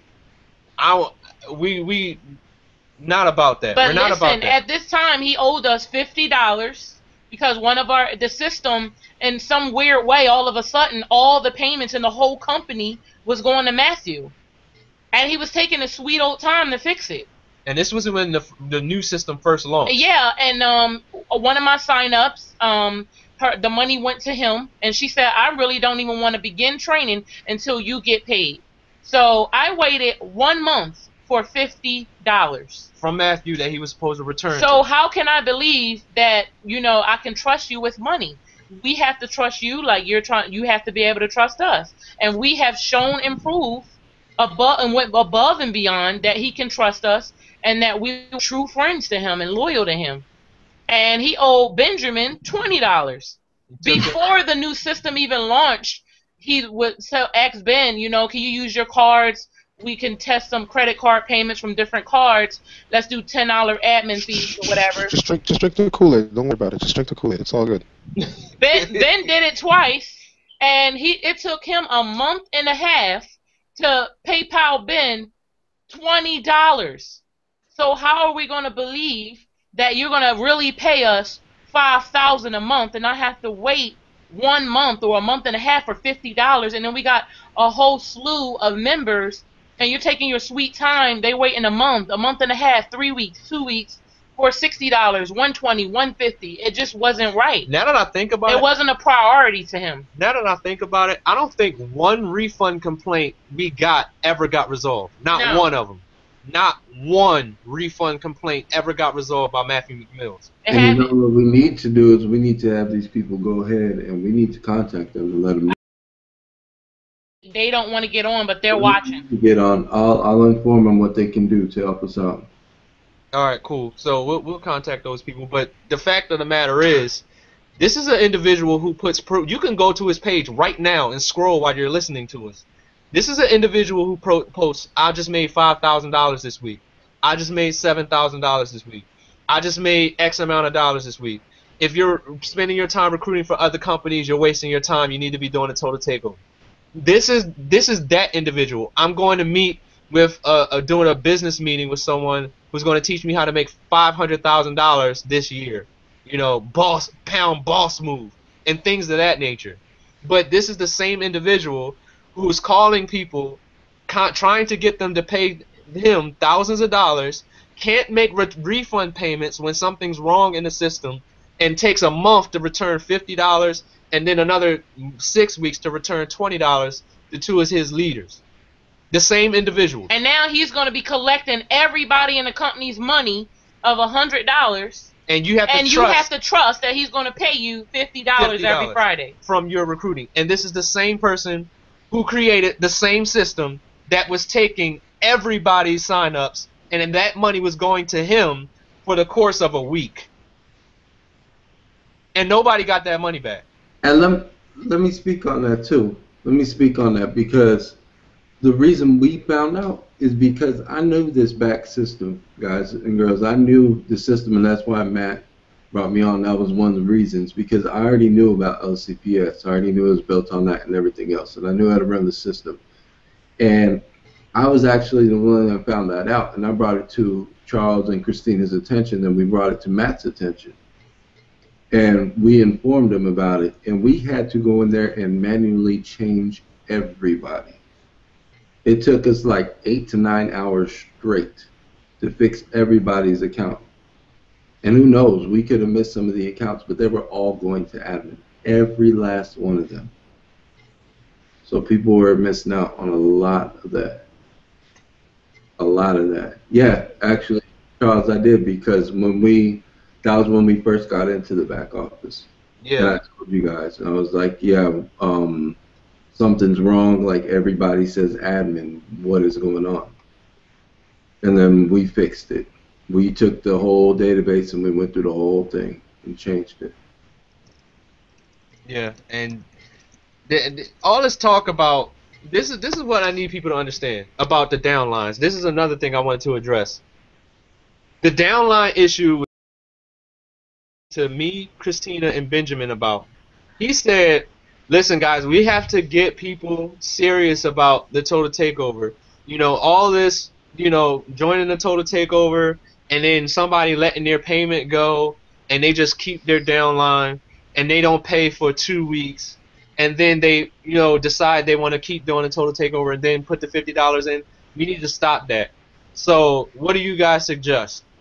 I'm the one who suggested that we do the 72-hour rule because his logic was he wanted to make sure that people were engaged with the total takeover, and that he wanted to make sure that people were taking their business seriously and not wasting his time, with everything that he's doing behind the scenes, creating the softwares and everything like that. In the second, Tina, but so the 72-hour rule was created. The downline thing. This is what I did not know. I did not know that Matthew was going to be ignoring people who were trying to pay for their membership. Like a major leader. I'm not going to say his name because I don't have his permission, but like a major leader in the industry who has a great following lost his entire downline because Matthew McMills would not respond to him, and he was directly under Matthew McMills. So that means his whole downline passed up to Matthew McMills, and this individual was out all his residual money. This is what I did not know. I did not know at that point in time Matthew was a greedy individual and was going to be blatantly ignoring people so he could benefit from it. And at the same time, when the program was relaunched, just like everybody was experiencing, we got a lot of emails inside the admin emails. But a lot of people were saying the same thing. I lost my entire downline. Please don't think that Christina Dyson, Charles Dyson, and Benjamin Gardner were taking your downlines. Our whole downline was under Matt. Our entire and we didn't even get everybody back, and most people quit. So we manually fixed that back office for hours of downlines. Myself, Christina, and Benjamin manually fixed downlines for hours when this system was first launched. So the false accusations, please stop that. We did not steal any downlines from anybody. If anybody needs to be accused of stealing downlines, it needs to be Matthew McMills, because he was purposely ignoring people and taking their downlines when the 72-hour rule kicked in. So, and I didn't even know what was going on in that back office, man. Like, I had people in my downline that I had never seen before. Right. I had people that were in my downline that were no longer there. I mean, my whole back office was jacked, man. I mean, it was jacked up. I was like, where did these people come from, and where did my other people go? So like I'm seeing and hearing people say that they turned in tickets and they let this you guys, the support people, know, and they're failing to realize that and they're like, well, they didn't have answers for me. They sloughed me off. They didn't pay attention to me. They didn't get back to me. They didn't give me any straight answers. They're lying about stuff. And people have to understand that Matt wasn't communicating with y'all at the time. Nope. And you guys didn't know what to like. The reason they couldn't get a straight answer from support is because y'all didn't have the damn answer. And we didn't even have access to the admin panel until the new system launched. Anytime before that, we had no access to the admin panel. Matt had to train us, and we learned the system in a day, and then we start fixing everybody. And that's when everything started changing. People started getting happier. That's when we actually had access, and we could actually make things happen. Right. But before that, we had nothing to do with it. But let me get to what led up to today. All right. So, about a week and a half ago, Matthew comes into our Total Takeover corporate chat that we had on Facebook, and oh, sorry, I'm reading the chat. Okay, so Matthew goes in the chat randomly and says, what did he say? He said the Total Takeover is done. The Total It's Takeover. over. The Total Takeover is over, and we were like, huh? Me, Christina, and Benjamin were like, what? And he said, let's talk now. So we jump on the phone, or was it a hangout? We got on the phone with him. We got on the phone, and he says, my accountant is asking me, are you stupid, dumb, or slow? Because I'm still running the Total Takeover, and I'm taking such a huge loss. Now, wait, I need to back up. I forgot about this part. The contracts. I forgot about the contracts. All right, now, We asked for the first contract was the one he offered. Then we went once we saw the massive debacle that the system was. I know myself, Christina, and we know Benjamin. We don't work for free, okay? Even though we believed in the total takeover at the time, we were not committed to working the total takeover and doing all this work for Matthew for absolutely free. So we approached him and said, Matthew, we want to renegotiate. You know, we're putting in a lot of work. There's a lot of system issues that we have to deal with. We are doing a lot. We're sacrificing time with our families. We need to be compensated, so we need to switch up the agreement. Did you talk to your lawyers and get the first contract drafted? He said no. I said okay. So how about this? How about every 2,000 members that we get, you give us $1,000 in residuals? That was Benjamin's idea. And that was Benjamin's idea. But we approached him. He said, yeah, that's cool. That's fine. And so that was the agreement. More time passed, okay? And we're putting in more work, and we're seeing more character flaws from Matthew. So then we're like, okay, listen. You know, things aren't going the way, you know, we originally planned. We are putting a lot of work in for the total take. We were doing these hangouts every single day. We were doing the conference calls, everything, okay? We told Matthew, all right, listen, we need to be compensated for our time at this point. You know, we're doing a lot of work for you, and you know, and I had put together a major marketing you know, campaign that was supposed to roll out right before this part, right before, you know, everything ended. It was supposed to start at the beginning of May, and you know, it didn't start. We didn't launch it because of all the uncertainty with the recruiting and everything like that. There was only 11% of the company recruiting. He showed us the back office. He showed us proof that that was true. But we approached him and said, you know, we feel that we should be compensated in some type of way. Could you at least give us each $1,000 for our time? We wouldn't, you know, that's it. No more, no less, just $1,000 for our time. He said every 2,000 people. No, I already told him about that. I'm talking about the third time. And he said no. Basically, he said no, the company hasn't taken a profit yet. Everything's coming out of my pocket. That's not what the agreement was. I already switched it the first time. I'm not going to pay you guys. But the following day, puts a post on his Facebook page saying, I just made $5,000 in the last week. So, you know, from a standpoint where we were coming from, and this is what he's telling people, we're mad because he wouldn't pay us. That's not the issue. That's not the issue at all. But I'm giving you guys exactly what happened up to this point. From our point of view, you know, us being quote-unquote friends, us being quote-unquote family, and how much he loved us, quote-unquote, you know, we took time. Benjamin lost basically everything that he had built with his other companies, all his residual income. Myself and my wife, we didn't lose all of our residual income from the other things we have going on, but we did lose a good portion of our residual income with the total takeover. And we had to focus completely and solely on helping you guys, so we weren't able to work the business the way we were when we first were in the total takeover without being an admin. And you know, for him, we felt it was very, very insensitive for him to basically say, I can't pay you out of my pocket because I'm losing $25,000 since I've started this project or this company, and then the following day post on his Facebook page that he just made $5,000 over the last week. And he's been doing this consistently forever since we've known him. And let me interject real quick too, so you guys understand the whole thing about what happened. I was pretty irate because to me, you guys that know me, you understand me, Charles, and Christina, it's all about respect. It's all about family. We really do care about the people.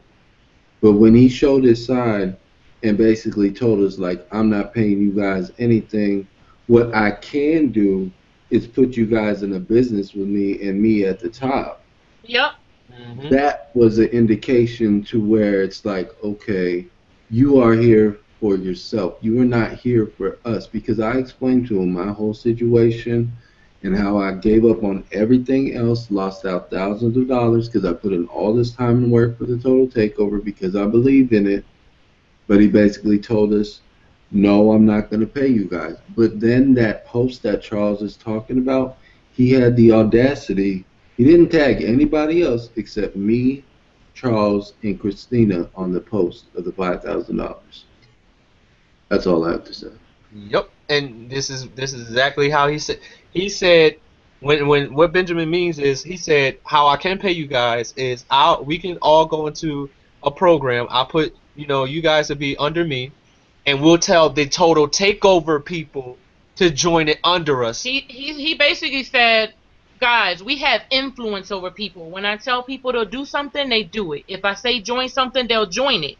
So he said, we're going to pick a company, and we can tell the people to join it and tell them how good it is, and they'll come. And we can all make money that way, and that's how I can pay you. And Charles said, no, we're not here to pimp people. We're not doing that. And then Ben said, that makes no sense because you're telling them the total takeover is where it's at, and it's a one-stop shop. They don't need anything else. And you're telling them, but come on over here and join this MLM with us. So it was just weird. And then to test him, we actually started bringing up other companies, and we did it intentionally with the companies that we are already in to see what he would do. And he just flat out said no and gave excuses. But there's no reason he should have said no. It was just he just wanted to be at the top. It's all about his own game. It's not about anybody else's game. And I want to mention this too. One of the companies that was mentioned is Lead System Network, and we're going to get to that and when we get to what happened today. But I want you guys to remember that one of the companies that were mentioned on that phone call was Lead System Network, to see what he would say. And he said, nah, you shouldn't join the Lead System Network. That's not going to last. It's not going to be here. And he said something about some guy named Clint. He said, trust me. He's known. He said that he was a friend of his, and he knows him well, but his company's fell or it's not going to last long. And I can take all the tools in Lead System Network, and you don't have to join that. I can put them all in the total takeover before it launched. And we said no. And Ben was trying to tell him how good that company is. Then he said something about Chris Childs. He was saying, he's a good guy and everything, but unfortunately, some companies he put his name to or face to, they did fail. He said, "I'm just saying." Not companies, something that he was trying to launch. Something he tried to launch or something he did in the past. It is some things that he do is known to fail. And so, but just remember, Lead System Network was the company that was mentioned. Okay, now. This day, right? This day, and what happened? We gave him a week to come up with the contract. The second time he didn't come back with it. But anyway, so after that conversation, the following day is when he contacted us and was like, the total takeover is over. I'm ending it, and he said, we need a call now. So we got on a call, and he was like, my accountant is asking me, are you crazy for keep running this company and you're taking losses every single month? You've lost up to $25,000 since you started this back in November. Now pause. Let me ask you guys a question. There are $10 admin fees. We never got over 1,000 members. We never got over 1,000 members. 1,000 active members. Okay. How did he take a $25,000 loss? I can add very well. I can multiply, subtract, divide. How in the world did he take a $25,000 loss? For what? For what? Where is he even spending money? Where's the money even coming from? Where is he spending money at? Where's the $25,000 loss? And he mentioned this on a webinar, the webinar where that he held last Sunday. He mentioned that he took a $25,000 loss and stopped mid-sentence. I don't know if you guys caught that, but it was fake. If you remember, he said that I took a $25,000 loss. Just think about that for a second. Where did that $25,000 come from? What did he spend it on pertaining to the company? But anyway, he said he took a $25,000 loss, and his accountant suggests that he stop the program. but he didn't want to do that. So his solution was this. His solution was making the Total Takeover a true affiliate program and making it a one-time $100 payment, since nobody was recruiting in the month of April anyway, and everybody was coming to the trainings.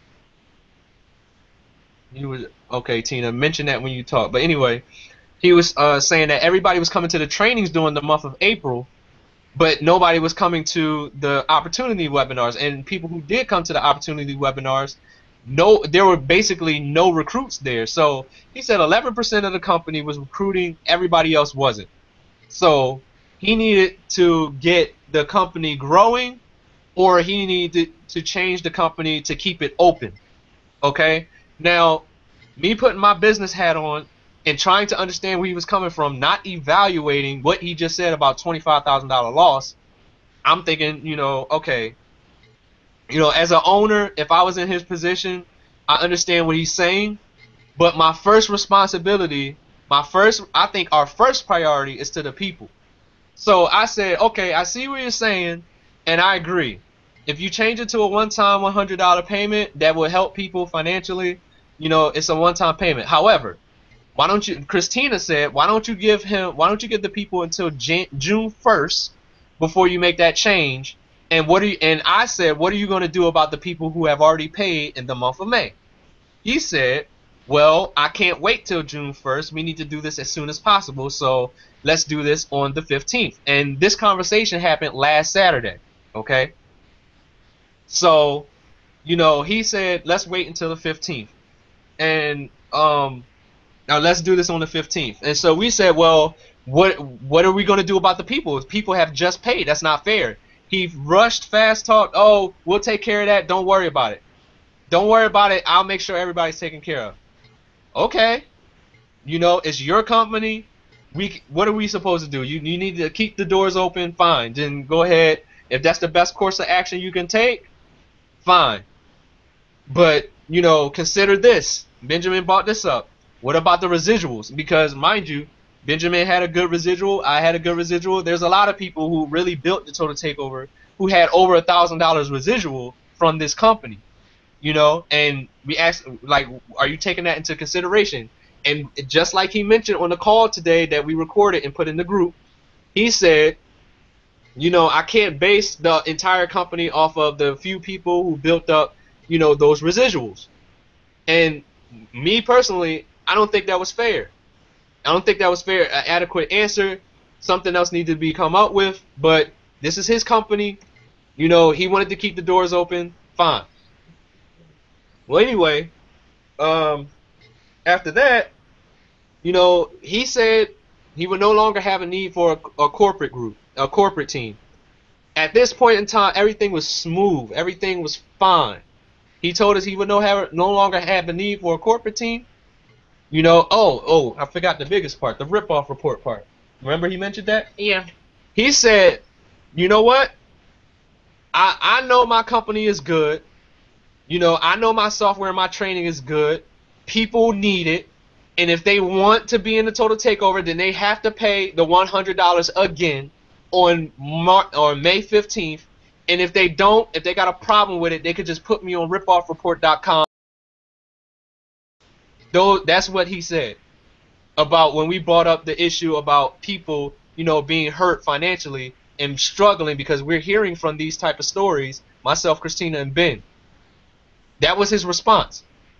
So at that point in time, I'm thinking and saying to him, like, yo, I don't agree with that, because it's not just your name. It's my name, Christina's name, Benjamin's name, with your name that's a part of the Total Takeover. And I don't want people having to put you on rip-off report because you didn't do something ethically. So basically he smoothed it over saying, oh, I'll take care of the people, I'll take care of the people. The following day, we woke up and I went in the back office to help somebody and realized that myself, I didn't have access to the admin panel to help this individual. I asked Christina, hey, are you having trouble logging in? She tried to log in. She couldn't get in. We contacted Ben. Ben, can you log into the admin panel? He tried to get in. He couldn't get in. And this change even though he told us he wouldn't have a need for the admin panel any longer, this change wasn't supposed to happen until we, had the hangout or the webinar letting you all know the change that was taking place. And, from that point, we thinking everything's okay. So when he made that move, naturally, me and Christina, just having dealt with shiesty individuals, we reacted. We said, hold on, this is the same guy who's been preaching, communication. We have to communicate. Make sure if you have an issue, you communicate with me. If there's a problem with anybody in the Total Takeover, communicate with me. I'm here for you guys. I want to make sure everything's good. Why in the world would you take our admin duties away when we're trying to help people, right? Coincidentally, right after you say you want to do, X, Y, and Z with going into programs, right after you say, oh, they could put me on ripoffreport.com, I don't care, and we give you kickback, and rebuttals on the way that you were talking. Immediately after that, he removes our admin duties. So, we couldn't get in touch with him, I made the decision to remove Matthew from the Facebook group that first day on Sunday, the first time he was removed, until he contacted us. Because one thing he was not about to do was hijack the group, and tell you guys whatever to get you to do whatever he wanted to do. That was where my mind frame was. And it was just a precautionary measure. It was not done maliciously. And we let him know that when he called us. He said, why did you guys remove me from the Facebook group? I said, I removed you from the Facebook group because you didn't communicate with us, removing us from the admin panel. Call us. Call us. He called us, and we all was on the phone, and I let him know, listen, you can't just do stuff like that. I'm trying to help people, and even though you said you didn't need an admin team, you communicated with us that change wasn't happening until we were prepared to launch, this new system you were talking about on the 15th. He says, no, the programmers did it. I didn't have anything to do with that. Okay, and then later on in the same conversation, he told Christina, I had to do that. I had to remove you guys. So he told a lie a couple of minutes after he told the first lie. Okay, so then he asks me, why did you remove me from the group? Well, because I've dealt with scammers before. I'm not saying you're a scammer, but I didn't know where your mind frame was. You don't do stuff like that without communicating. So I removed you from the group, but don't worry about it. We're going to tell everybody today that you no longer need us as admins, the plans you have for the Total Takeover, and we want you to let everyone know that we will no longer have access to the back office. We will no longer be able to answer support tickets, and we never, ever had anything monetarily, accepting payments, giving refunds. We never had anything to do with money, pertaining to the Total Takeover. We wanted it, and we asked him to record it, and we wanted it to be known by you all that, these changes were happening right then and there before we gave him access back to the Total Takeover. And I told him, we're not doing this maliciously. We just want to make sure that everything goes the way you're saying it's going to go. And we didn't want to be admins anymore at that point anyway because of the way he was behaving and the things that he was saying. Put me on rip-off report. I don't care. Things of that nature. Me, Christina, Ben, we don't operate like that. We definitely care. So that's what happened. We had the hangout on Sunday, and if you paid attention, what he said on the hangout was very vague. He said, I want to thank Charles, Christina, and Ben for their service to the Total Takeover. I want to thank them for what they did for me and for everybody. You guys owe them, a great round of applause, a great big thank you for what they did. And then he proceeded to go on and say, well, we're making this change, and we're doing this, and we will pay you this, and you will have to pay $100, and we are going to make payments like this. We didn't like that because that's not what we agreed upon. What he said he was going to do was let everybody know that we no longer had anything to do with any admin duties or anything monetarily, and that's not what he did. Where's that at? In your Facebook. What's this? Just go to your Facebook. All right, hold on. I can prove this. Let me. Christina wants me to show you guys this, so I'm gonna show it to you real fast. But anyway, like I said, this was not being done maliciously, and I wanted him to understand that because We're just covering us, okay? Where are you at? We were just covering us because we've been through this rodeo before. We've been through this, this dance with people. Hold on, you're right there. Hold on one second. And let me explain something to you guys really quick while Charles is getting where he needs to get. You guys have to understand that when we asked for the $1,000, it wasn't the purpose of the money. It was just the time for the service. But the thing was that hurt was the fact that if we're friends, then you should look out with each other. If you call us family, family looks out for one another. But he didn't do that, and that's what hurt the most. It wasn't about the money. It's the whole principle of the fact that we gave so much time. You guys saw it, hours and hours and hours, and there's plenty more hours behind the scenes that you guys didn't see put into this company for nothing. And it's about you guys as well. It's about you guys as well. You know? That's why we're doing this whole hangout. That's why we've been on this, I don't even know, maybe 2 hours now. But we just want you guys to. I'm going line by line, thing by thing to make sure everybody understands. This is the message that I sent to Matthew about, him being removed from the admin group. It says, I did it because I'm tired of getting screwed over, and that's what I honestly thought you were doing when you removed us as admins. It was done as a precautionary measure. We didn't know what was going on and didn't know if you were kicking us out the group too and banning us. So we did it to find out what was happening and wasn't planning on keeping it that way. I will add you back and we can remove ourselves as admins after the webinar so it won't look strange. I didn't mean any disrespect, but that's the honest truth. Matthew McMills, no worries. So that's exactly what I told him about the reason why I removed him as admin that Sunday. But anyway, we did the webinar. He was very vague and kept referring to the things he was doing as we, and it was no we anymore. He was dropping us as admins for the Total Takeover. So, and we didn't have a problem with that. Which we wanted. So, because he did that, I went to the group immediately while the hangout was going on still, and I wrote that post that you guys saw in the group about, hey, we thank you for letting us serve you. No longer have any admin duties as far as the admin panel is concerned. We won't be answering any emails because we won't have those admin duties, and we will not be responsible for any money pertaining to the Total Takeover at all, nor were we ever responsible for any money with the Total Takeover. So we let it be known, and after the hangout, after the webinar, I let Matthew know. I put that post in the group because he forgot to mention it, and he was fine with it. That was that. And so, what happened after that? Let's get to today. Well, Billy, let's get to yesterday. Yesterday, after the change was made and people started voicing their opinions about what they thought about the change,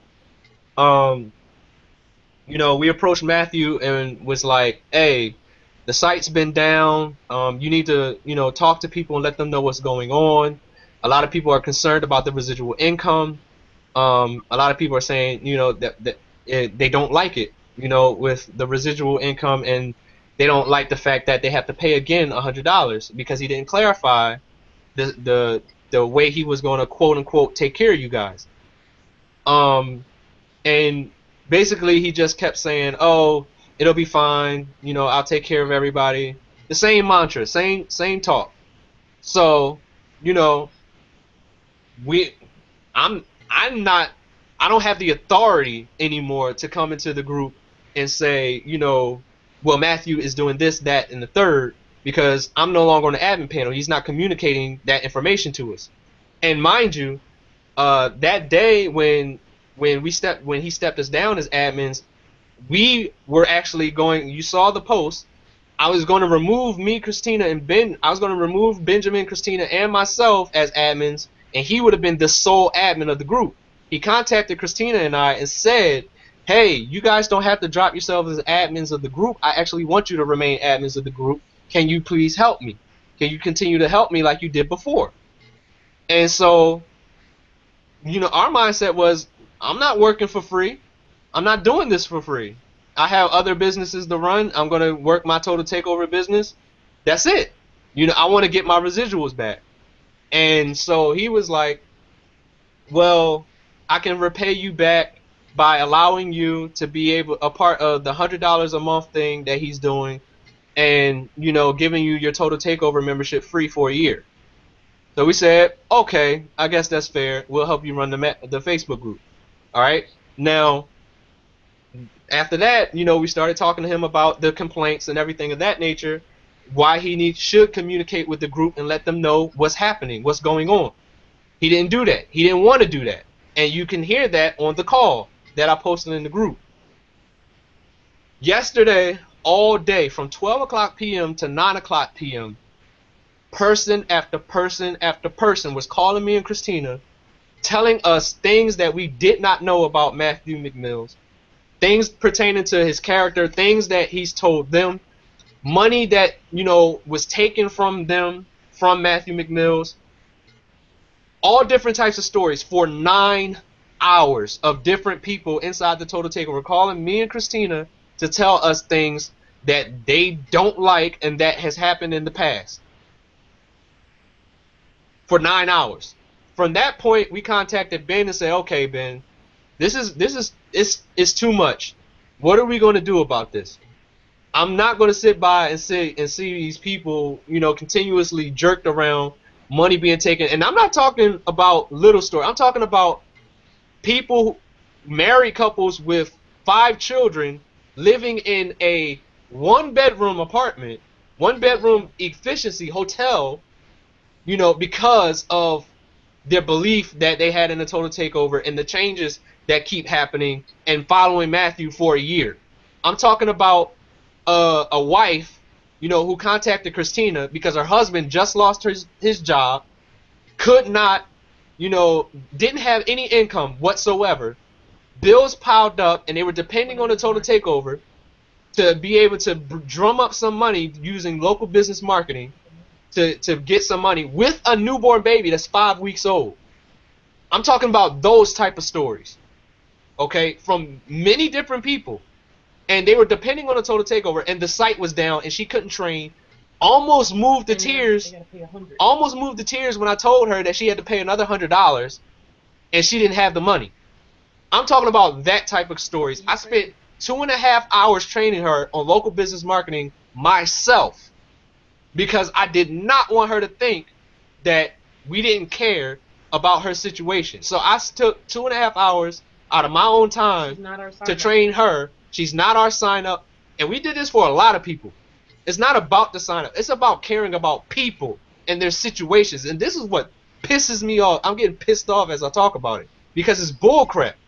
This is the type of stories that we have to hear of people being affected by the decisions that Matthew McMills is making. So I called Benjamin. I said, Ben, we got to do something about this. We can't continue to keep letting this happen. And I'm getting more information about who Matthew McMills really is, what he's done in the past, who's been screwed out of money, and all these different type of things. For the last 2 years, in 48 hours, I found out more than I can chew. And things that we started to suspect, pieces to that puzzle were filled for us, and we got a clear picture of who he really is and what he really is about. And for the last 2 hours, we presented you with information line by line from beginning to right now today, what I'm about to talk about, what took place today for us to get here. So,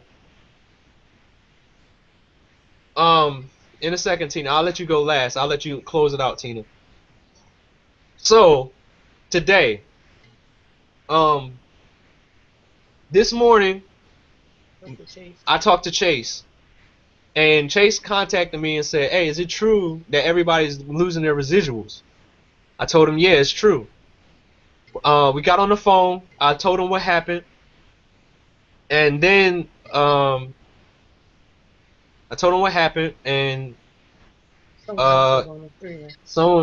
We told Chase what happened, and then he contacted, or Matthew McMills contacted him about a post or something he wrote on his Facebook page that Matthew was upset about. Matthew called Chase.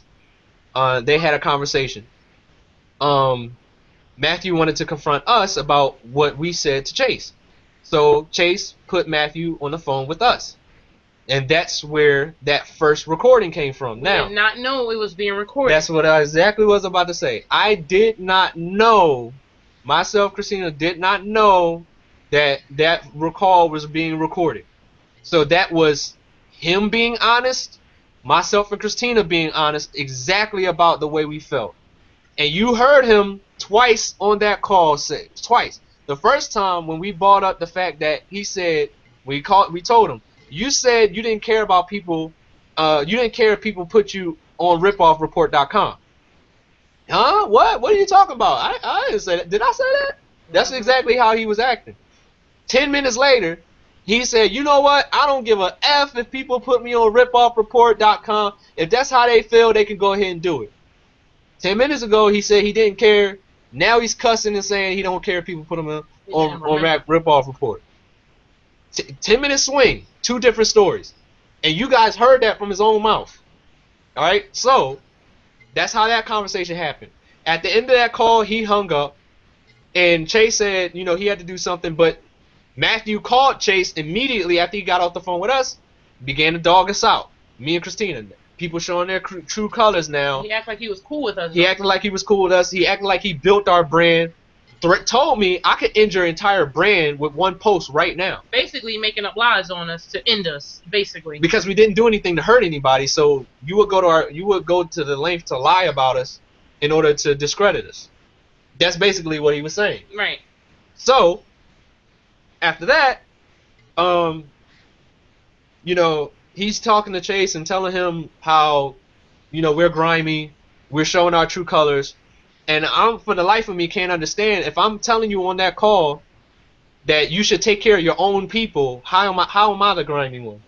I'm telling you, you should care more about your decisions and the lives that you're affecting, and you're upset with me because I'm telling you to take care of your people.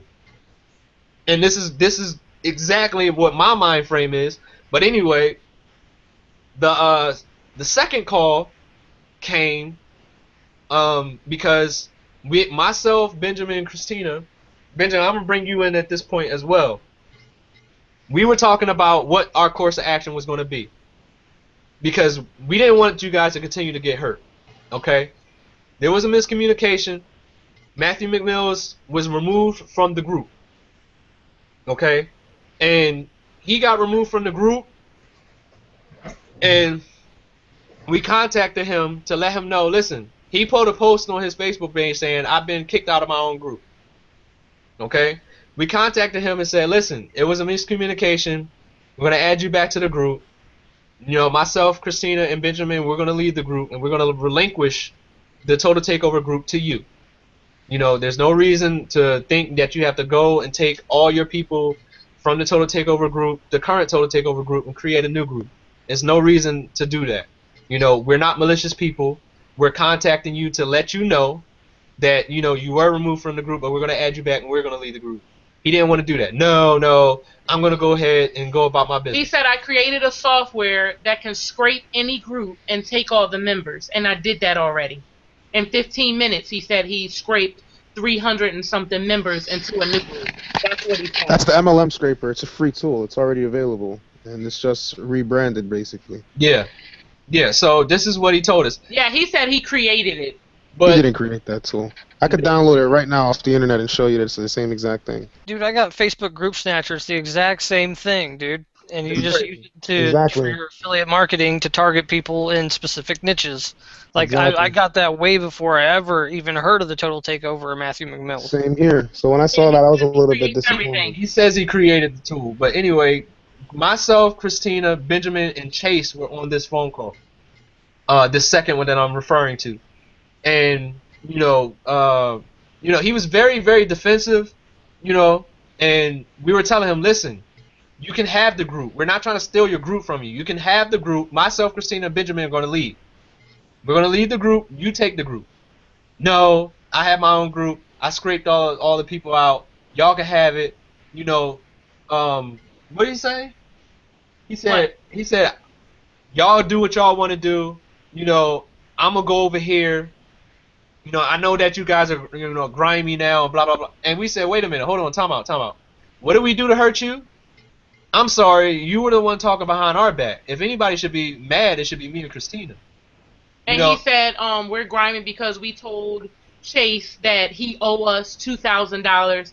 It was a miscommunication on Chase's part because he, you know, it just got misconstrued. Chase even told him it was my bad because the only time we discussed the $2,000 is when Matthew asked us to pay him $2,000 to create us a software 2 months ago. That was the only time I said anything about $2,000. Right. He don't owe us $2,000. We So we said, I mean, when we got on three-way, we repeated everything that we told Chase with everybody there, word from word. And if anything was misconstrued, we corrected it. And everything was good. And Chase even apologized or whatever because that created a bit of a rift, but it was just misconstrued. And he even said it, you know, to Matt. Everybody said everything that they said and did, and Matt said he was cool with it. And we got off that phone peaceful. It wasn't until we were off the phone that he chose to call somebody else and you know, basically say that we're grimy people and we doing him, you know, wrong. And but he said that's the only reason why we were grimy. He said when he told me you guys said I owe you $2,000, I thought that was shady, but now I understand. Chase, you know, misconstrued it, made a mistake, and you know, so you're not grimy, and you know, and was acting normal. But then you know, the conversation kind of took. He kept saying it. He kept bringing it up over and over again. Bringing up Ben. And I asked him. I said, "Listen, why in the world? What are you mad at? What do you have to be mad at me and Christina about? You're the one who, you know, was, you know, talking behind our back. We didn't do anything to you. We done nothing but support you. You're upset now because we don't want to move along with your plan because we don't believe that it's the best thing for the people." He was treating us like puppets. He was treating us like, I built your brand. I built you guys. I made you who you are today. This is how he's talking to us. Yeah. You know, and this is how he was talking. Benjamin wasn't saying anything. He was very quiet at that point in time because he was very upset. Yeah. Very upset. Okay. So myself and Christina's doing all the talking, and he's giving these dancing around the subject, basically, not being direct. And we told him, like, listen, you told us that we could be 100% honest with you. You would be 100% honest with us. And you know, we had built this relationship where communication was the foundation. You know, if we're going to be successful in business together, then we need to stay in constant communication. That's what he told us. So if you came to us with the issue about our communication, we solved that issue, you know, to your face without talking to you behind your back. We said everything verbatim. What we said behind your back, we said to your face. Because he said everybody that does business with him, they wind up screwing him over or stealing his stuff, stealing his software that he created, quote unquote, and blocking them, deleting them, and running off. And we are there like, hey, we have an alt against you. Let's talk about it. And he still didn't respect it. We're trying to talk to the man. We're trying to talk to him, let him know, you know, what really do you have to be mad at us about? But it was like talking to a child. He said, you know, I've heard from people, you know, about you guys, and you know, I'm not going to get into all of that right now, but you know, you guys are wrong. He brought up Davian's name, like try to throw Davian under the bus. Davian Frazier. Davian, you know, try to say basic, and we didn't believe that for a second because we have a great relationship with Davian Frazier. Yeah, he's like a brother to us. Know him very well. So, you know, and just like I'll say, we got great relationships with everybody on this panel right now. You know, we didn't believe for a second that, you know, he was saying that, and Davian confirmed that, you know, none of that was true. None of that was true. So basically, he's saying whatever he can to discredit us. So he's making up stuff, and now I'm visibly upset. You can pretty much tell I'm upset on the phone. Then he stops the whole conversation and says, you know what? I just want to say this, and you guys can say whatever you want. Charles, I know you're probably not going to like this. Hold on, Charles. Hold on. Before you get into that. Okay. I just want everybody to know, because he is going to say it, I got really, really pissed on the call. Because he just kept dancing around the subject, and he thought I wasn't on the call. I was just being silent because I just cannot deal with stress Like physically, I can't deal with stress. And I snapped, and just so you guys know, because he's probably going to tell you, but the reason I snapped was because I don't appreciate people that will sit here and call anybody family, a friend, or anything like that, and basically just backstab them and treat them like dirt. I Yeah. don't appreciate that at all. And if you say you're a godly person, which he constantly says, you would never do people like that, ever in life. So that's why I got really pissed off. I'm sure he's going to bring that up, so I just wanted to get that cleared out in the air. Yes, I did get mad. I did curse and everything else. I got out of character, but it was much needed, and it had to be said what I said. And that was on behalf of you guys as well, because we were pissed at the fact that we're hearing these stories. We're the ones dealing with people on a regular He basis. was so insensitive. We're the ones who have to hear about those single moms and that married couple, who is depending on the total takeover to provide something that they needed at right now, and it's not available to them. We're the ones who deal with that. Because Nobody what else. happened is he basically tried to say that I was pissed about the $1,000 because I was the one that came up with that whole idea. And I explained to him it's not about me, it's about the people, in a very angry manner, but it's not about me, it's about the people. And it's not right for you to sit here and say that these people should be paying $100 when they just paid to get into this company. It makes absolutely no sense. And Whatsoever. those that are already in the company, if they've been in for 2 months, they shouldn't have to pay. They've paid their dues. Let them go. Let them be in the company. It's not your loss. You're not losing any money. There's no way he lost $25,000. I know because I've used LCPS for a whole year, and all I paid for hosting was $100. That's it. And I had 30,000 people in my system. So for him to sit here and say that, that's false. I do not believe that one bit. And as you saw, the system does only cost like a G to create, like $1,000 to create, if that. So All right, so take that into consideration. We even asked him people who just pay the difference to the $100 when the system opened, and he flat out said no. no, he said hell no. Oh, he said hell no. Hell no. They need to pay. He said I'm not And doing if they that. don't want to pay, they can kick rocks. Yep, he said they don't want to pay, they can kick rocks. Exact words. Exact words. So this is what he cares. This is how much he cares about his family, his quote unquote family, and how much he loves us. So he stopped the whole conversation, and he told everybody to be quiet, and he said, I'm going to say this, and then y'all can say what y'all want to say when I'm done. Charles, you're probably not going to like this. He said, Charles, you're probably not going to like this, but you need to leave Christina alone. I don't think she's good for you. And he said, you would go very far in business and in life without her. Then he went to Ben and said, you too quiet. Stop letting people walk all over you. Speak up. And was telling him to get a backbone. You hold everything in. You let people treat you any old kind of way. And you just sit there and take it. Be a man. Speak up. Then he told Chase, you're a knucklehead. You're a knucklehead. You're in Wake Up Now. You're a knucklehead. I don't see Wake Up Now I don't see Wake Up Now as doing much for your life in the future, if it make it or not. But you're on the right track. But you're on the right track, Chase. Then he said, so what you got to say, Charles? Anybody want to say anything to me? I'm going to tell you exactly what I said. I said, a great big fuck you, sir. That's exactly what I told him. Because one thing you don't do, you don't mess with my family. You don't mess with my wife. You don't mess with my kids. I'm a very, very God-fearing man. But I don't care what happens on this green earth. You mess with my wife, you mess with my kids, you're messing with my heart. And you don't do that. You don't tell me that I'm supposed to leave my wife alone because I'm supposed to be, go farther in life.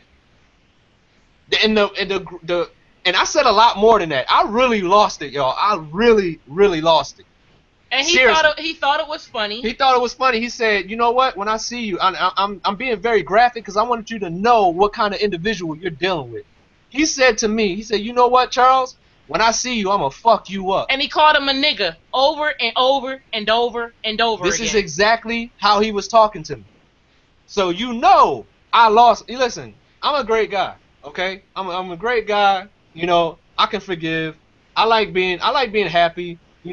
But don't disrespect me. don't. Just don't do it. And I then- give other people respect. I demand respect from other people.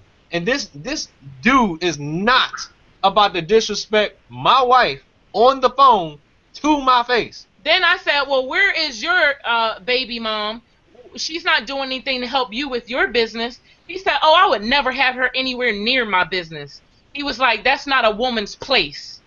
So he just kept saying all these feminist comments, and he racist. turned into something else within 5 minutes. Then he got amnesia, like he was bipolar, and Charles was still snapping. He was like, wait, Charles. What are you talking? His whole voice changed. His voice changed. It's Everything. like he was possessed. He was like, wait, Charles, why are you so mad? What are you I upset didn't about? say that. I didn't say that. Not what I meant was this.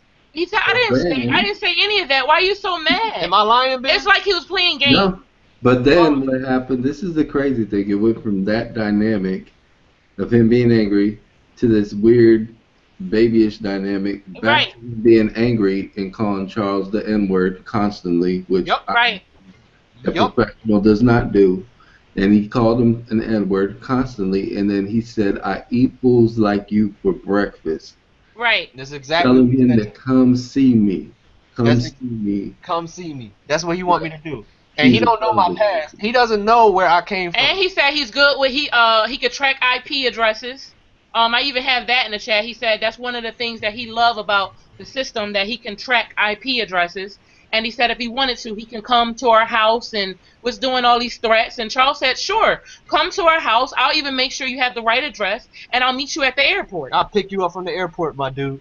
If that's the way you want to be, I'm no pushover. He just started snapping for no reason. I'm no pushover. I'm nobody's pushover. I'm nobody's pushover. You're not gonna threaten me. You're not gonna disrespect my wife. You know, quote unquote brother, friend, mentor. This is the individual that we've been dealing with for the past 5 months. Then he basically said that he never liked us, because we was like, what is wrong with you? Why are you, what changed? What did we do to you? What did I do to you? We was rocking out with you no matter what we heard about you. We didn't judge you. You know, we were loyal to you. We helped you brand your company. And he just basically was saying, he never liked us. So it was like a demon. It was like he was demon possessed. I'm so serious. And I said, you know what, Matthew? I said, y'all, don't even feed into this. That's what he want. It's like he's getting a rise out of it. He likes negativity. He likes drama. And we just start laughing at him. Like, this is laughable. It was absolutely unbelievable. And I said, Matthew, I think you're on more than brain abundance. I think you're on medication. Because this dude went from 0 to 100 about 5 different times. And from 100 to 0. He cussed me out, then retracted his statements and said what I really meant was this, then began to cuss me out again and told me I eat dudes like you for breakfast. Just kept threatening him for no reason, calling him all types of niggas. So, from that point, you know, at this and he basically said he made us and he can crush us with one post. Except for the fact that I was on the hangout where he was trying to recruit y'all, and I know for a fact he was trying to get you guys so bad because he knew you guys were gonna like build his business to to a big huge amount of awesome. So yeah, I believe it, because he tells us over and over, I'm a people watcher. I'm a people watcher. When people don't think I'm on Facebook, I'm just watching everybody, and I think he's like that ain't creepy at all. Victims. Very, very controlling. Yeah. Dude, he is controlling. He's just like he reminds me of a 5-year-old kid. He really does. Like when we're on the training hangouts and stuff, and he's like, "You guys stay on this page. Don't be on your Facebook. I can see when you're not looking at the training. Pay attention. Listen to me. Take notes. He's a control freak, man. It's creepy." But yeah, he is. That's everything from then to now. I want to give Tina an opportunity. She's been waiting patiently. Thank you, Tina. But I really wanted to make sure you guys had the full story. This thing is extremely long, but I knew it would be long because this is not just, we're coming out of nowhere accusing Matthew of this, that, and the third, and, we're acting maliciously, and it's all about money. No, that's not what this is about at all. This is about principle. It's about people. It's about the right thing. And this is about, making sure that Matthew doesn't hurt another soul as long as he has an internet marketing career. Period. So we can stop all the rumors with that stuff, but I can't unmute you, Tina. It won't let me unmute you. You can't unmute yourself, Tina? Go out and come back in. Can you go out and come back in so you can have an opportunity to speak before we end this? Yeah, we can't unmute you, Tina. But Tina Whalen also has been in the program for quite a while. Had some success with the training and everything. But she has a story to tell about something that happened with her in the Total Takeover that I think is very important for you guys to hear. But Tina, you might have to go back out and come back in, because we can't unmute you. And guys and girls, we want you guys to understand something. Just like Tyler said earlier, we are all established leaders. We're not doing this because we have spite towards him or anything, or what he said towards us or anything like that. It's a simple fact that we are real leaders and we do care about the people, and we are basically putting our neck on the line because a lot of people are not believing us, which is astonishing after all that you heard tonight. There is no way you should even consider with him. We are trying to save you the headache. We are trying to save you the time. It is super late on the East Coast. I know that because it's late here right now, and I'm getting really tired. But we are doing this for you guys because we care about you, and we really, really, really want you to know that and to understand that the reason why we get so amped up and so hyped when things like this happen is because just like when we get that positive energy, it's the same thing. We are very, very energy-driven people, and if you push us to either end of the spectrum, you're going to get both ends, and that's why it's just like, it was really crazy. It was really crazy today. Things got out of hand, but at the same time, you have to understand all of this happened for a reason. All of this happened. Rodney did not come on this call for no reason. Rodney gave you guys enough to basically tell you, like, look, you need to watch out for this dude before all of this even started. If I knew Rodney before I knew about the Total Takeover or Matthew Ventura or McMills or whatever you want to call him, I would have never, ever even contacted him at all, talked to him or anything. You see, and to me, it's all about integrity. At the end of the day, it's all about integrity. You know, I strongly believe that, Benjamin, you are the way you are when you're online or when you're doing training or whatever. I think you're the same guy when you were offline. You know what I mean? And same with Charles and Christina. I believe that you two are the same happy couple you are online that you are offline. Me, I'm the same brash, rude person that I am online when I'm offline. You know what I mean? Like, but that's me. You know what I mean? It's like I posted a status earlier. You want to work with, you want to go and work with somebody who's a rude, honest person, or do you want to work with somebody who's a pleasant liar? You know? Right. Exactly. He's faking his whole persona. Yep. Okay, Tina was able to McMills, unmute now, guys. like, we know. All right. Oh, Tina, unmute. You just had yourself unmuted. Oh, where'd she go? Oh, there you go. Talk, Tina. Tina, I can't hear you.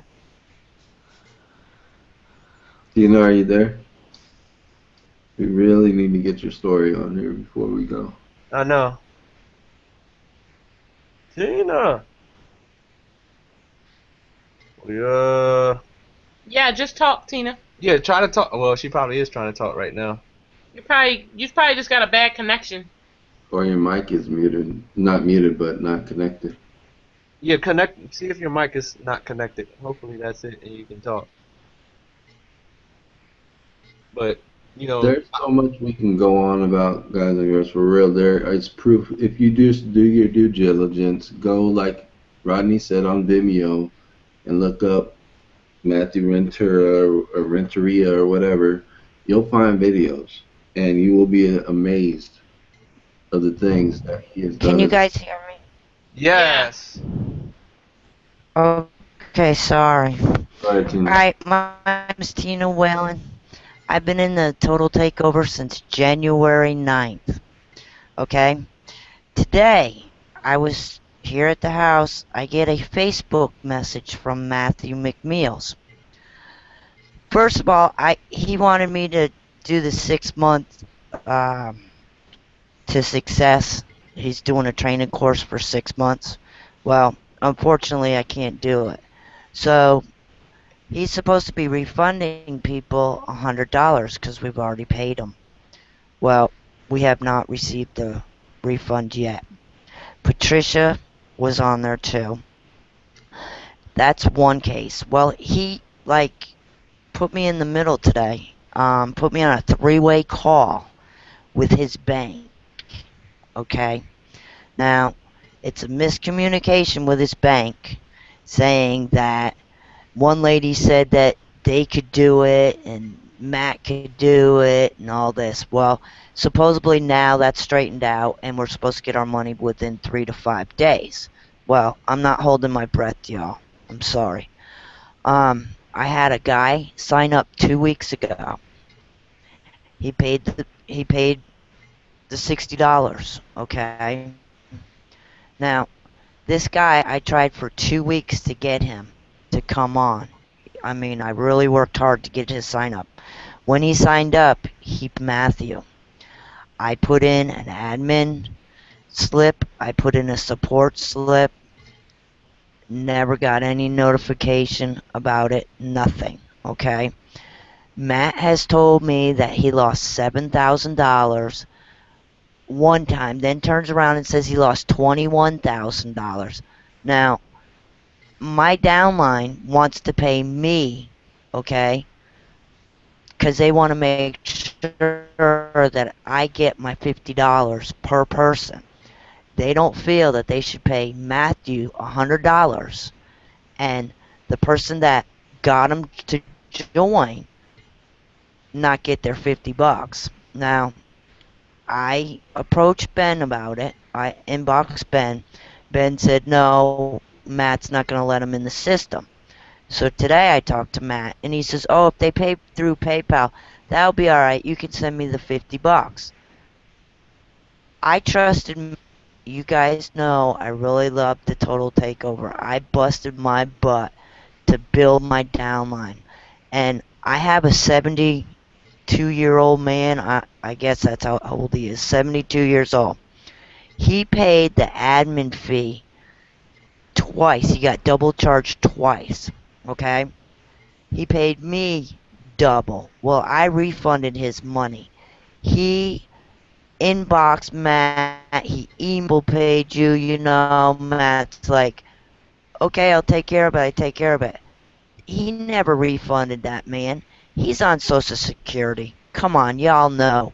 People on Social Security don't make diddly, okay? I'm really pissed. I really am. I'm losing $450 a month because of Matthew. Of switching over this system. With that $450, I feed my animals. I feed myself out of that. I mean, that's what gets us by. My husband's on Social Security, y'all. Yeah, I rank videos in that because I learned. And a lot of the training in the Total Takeover, the video training, there's a lot of it missing. Okay? Matt only says so much. He doesn't give you the whole bunch that you need. There's some research you got to do on your own, which I found out the hard way. But that's fine. I still have the training under my belt, and I'm going to make money without the Total Takeover. Matthew can't take that from me. I learned that, and I am self-taught, and he's not going to bring any of my downline with him. I'm sorry, but I lost all respect for Matthew, and then when I found out today, just on these two hangouts that I've been on tonight, Matthew has 5 different names. What's that tell you? His name isn't Matthew McMills. It's some Joe Schmo from Coconut. Who knows? Who knows where this guy is really from? We don't know. Like that one guy, he was in court. I mean, come on. Why are you telling us, oh, we love you, love you guys, and this and that, and then he gets on a hangover and he's GDing? Don't do that. Do not use the man's name in vain. Okay, I just can't stand that. And then he's in here cussing and everything. And I have some religious people. I'm religious too, but I have some religious people in in my downline, and they were offended from that. And it's just bull. It's just bull. He's gonna slap us. That one hangout. He says, "Oh, I would just want to slap y'all." Y'all remember that? You know, it just really upset me. So that's all I got to say. I'm just disgusted with Matthew McMills or whoever his real name is. But I love Christina, Charles, and Ben, Patricia. I love you all guys. But it's just too much bullshit. And I'm sorry for my language, but it's the truth. Don't mess with my friends. You don't take from money from anybody, and you don't mess with people's lives. And he has screwed up a lot of people's lives, and it's not right that he gets away with trying to steal more money from more people. We need to put an end to it now. And that's all I got to say. Thank you, Tina, so much. Thank you so much. We appreciate you, Tina, and to everybody who listened to this hangout. From even though it's not our fault, we are sincerely sorry for everything that took place and everything you know that happened to you guys. I know it's a lot of people out there with some messed up situations, but you know, just take what you learned from the total takeover. Because we're not saying that we didn't learn something from the total takeover. I can never say that I didn't learn something from the total takeover, but take what you did learn, take that and do something with it. You know what I mean? But I refuse to give my money to someone who has hurt so many people. We all can't be crazy. We all can't be liars. There's too many stories. Too many stories of people who have been hurt by, Matthew McMills and his character. And me, Christina, and Benjamin, we're high character people. I don't follow anybody blindly. Never follow anybody blindly. I don't care how much of a leader they are. You take their word and you look at their actions and you weigh them against each other. And I'm sorry, Matthew McMills, his word and his actions don't match up. In his Photoshop pictures. Don't let him emotionally get you attached to the way he tries to paint his persona. Look at what he does, evaluate what you have heard, and you make a smart decision to leave this guy alone. We all can't be crazy, guys. We all can't be crazy. Leave him alone. Because in the long run, you're gonna get hurt. You're gonna get hurt financially, and he's gonna let you down. He's let a lot of people down. Any leader who he's been associated with has de-associated themselves with him for a reason. For a reason. So, I appreciate all of you guys who came and heard this live and stuck around the entire hangout. I am absolutely astonished that many people stayed on to hear everything. How many you're on? Right now, it's been hovering around 45. Wow. But Can I say something, yo? Yeah, go ahead, Tina. If any of my downline is on here, I will help you guys. Don't rejoin the Total Takeover, please. I will help you as much as I can. This is Benjamin Gardner. I second that to the end. And we third and fourth that. We third and fourth that. I'm going to email all of you too tomorrow. Actually, tonight before I go to bed. I 22nd that. This video will pretty much end up everywhere. Well, hey, we can't leave. We can't leave our come on. They've been following us. I have some people that followed me through other programs.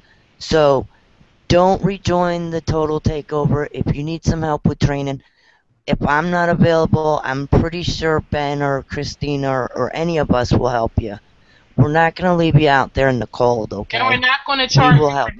Not going to charge you for help. help. We're not going to charge you to help you. We can't.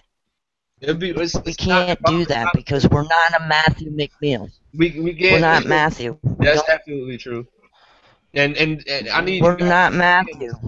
I need you, do you guys who are hurting, you guys, who need, to find a way to make money right now, we're not going to charge you. We're not going to charge you. We really care about No. people. I know myself, Ben, Christina, everybody on this panel, we really care about people. We're not faking it. We actually do. So, you know, I appreciate everybody. I don't think there's anything left to say. Ben, you got any last remarks? Chase, anybody? I just want to say, like Charles said, we really appreciate you guys hanging around. We hope that you guys will help spread the word and actually post it on your wall. I would suggest doing it in the morning so there's more exposure. Right now, a lot of people are asleep, but I would post it on your wall tomorrow, the YouTube link and everything else. We need to let people know because he's been stepping over people for too many years, and that's why we put our foot down and we're like, what, we're not going to let this happen any longer. There are too many people that have been hurt, probably thousands more that we don't even know of. That's He's not had so speaking up. many different aliases. We don't know how far this goes. You heard Rodney's story from last year. He tried to get $15,000 from him. That's crazy. That's absolutely nuts. Nobody does that if they Yeah. have money. And this is recent, guys. This is not Yeah, 5 years ago, 6 years ago. This especially. is last year. This is right now. Yeah, and like I said, you can go and look at videos. You'll see all kinds of fake stuff and everything else, and you could just really analyze everything. Really, really, don't just take our word for it. Do your research, and you'll see of what he's doing. We didn't want to do this, but we felt to do this as leaders, as friends to a lot of you, and as family, because we really do consider you guys family. We're not Look out sitting here for each other. saying it like Matthew does. We're dead serious. When I talk about you guys when we were on the phone, when we got into arguments and stuff, I literally almost started crying. And Charles and Christina can attest to this because I was so angry about the fact that he was treating people this way. And Yeah. He was that's not true. insensitive to that too, Ben. Remember you said you could get sick or something like that, and Yeah, he didn't yeah, care. I can get very sick if I have to deal with a lot of stress, and that's why I hung in the background. But I can't do it any longer. It's not worth it. Yeah, You guys, I need y'all to understand. It took a lot of courage for everybody to come on this panel. We all have, things that, me and Christina and Ben could have just stepped away and just said we don't want to deal with it. But I really believe that, you know, when things happen, you have to step up and say something to help somebody else. You know, you have to remain courageous and not be scared of the criticism and the people who are going to say, "Oh, Charles, Christina, and Ben, they're lying. They had a motive. Matthew would never do that." All those people are lying. Despite the proof, despite his own words, they're lying. We're going to get that type of criticism, but it's worth helping the people who do believe us and the people who do see that we are real. It's worth helping those people rather than shying away from the criticism that we're going to get because of this. Well, moreover, more than just we could have just all just stepped back and just let it all happen and just not done any of this stuff. Moreover, we could have been even worse and stayed in and just kept pushing the total takeover and make a bunch of money. You know what I mean? Like if I would have stayed in the total takeover right now, I could have made a good payday just off bringing the rest of my downline into it. You know what I mean? I Yep. mean, so Yeah. I think it says a lot about a lot of people's character, stepping up and doing this, and not only just backing away from it, at all, but turning down the money that we did stand to make in the total takeover, and doing what we felt is right. So I got to And thank. also, we all need to change our IP addresses and delete all of the tools. We'll find them somewhere else. We don't need Matthew McMills spying on us anymore. Okay? Yeah, we were No told by more. credible No sources. more. We were told by No credible sources more. that have known Matthew for a very long time. If you downloaded any software of his on your computers or change your IP address and uninstall all software from Matthew McMills because he can hack into your computers. He So can check your emails. He can do any of that, you guys. How do you think he could see stuff that we didn't know he could see? Because he's got all our IP addresses. So I'm just fair warning y'all, change your IP address, delete all of his tools if you don't want to be in the total takeover anymore. It's just ridiculous. And I get new didn't credit know that he cards. could see my email. yeah, Change your credit Get what? card. Report your credit cards lost, stolen, whatever. Get new credit cards if you used it in the total takeover. end your subscriptions with PayPal. Cancel them. Cancel them. Protect yourself. Protect your personal information. I wouldn't trust him as far as I could throw him. Where's Chase? Did Chase tell everybody what he said to him? I think he's asleep. Yeah, he probably fell asleep. but I want to thank every He individual. didn't tell what he said to Chase about the computer. What did he say? I can't remember. He had threatened Chase tonight and said, I knew you was recording that call.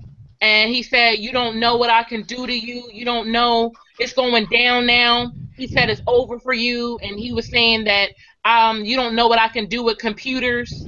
And was basically threatening Chase tonight. And Chase was trying to tell him over and over, I didn't record you. And I know that Charles and I didn't even know we were being recorded and that there was a fourth person listening in.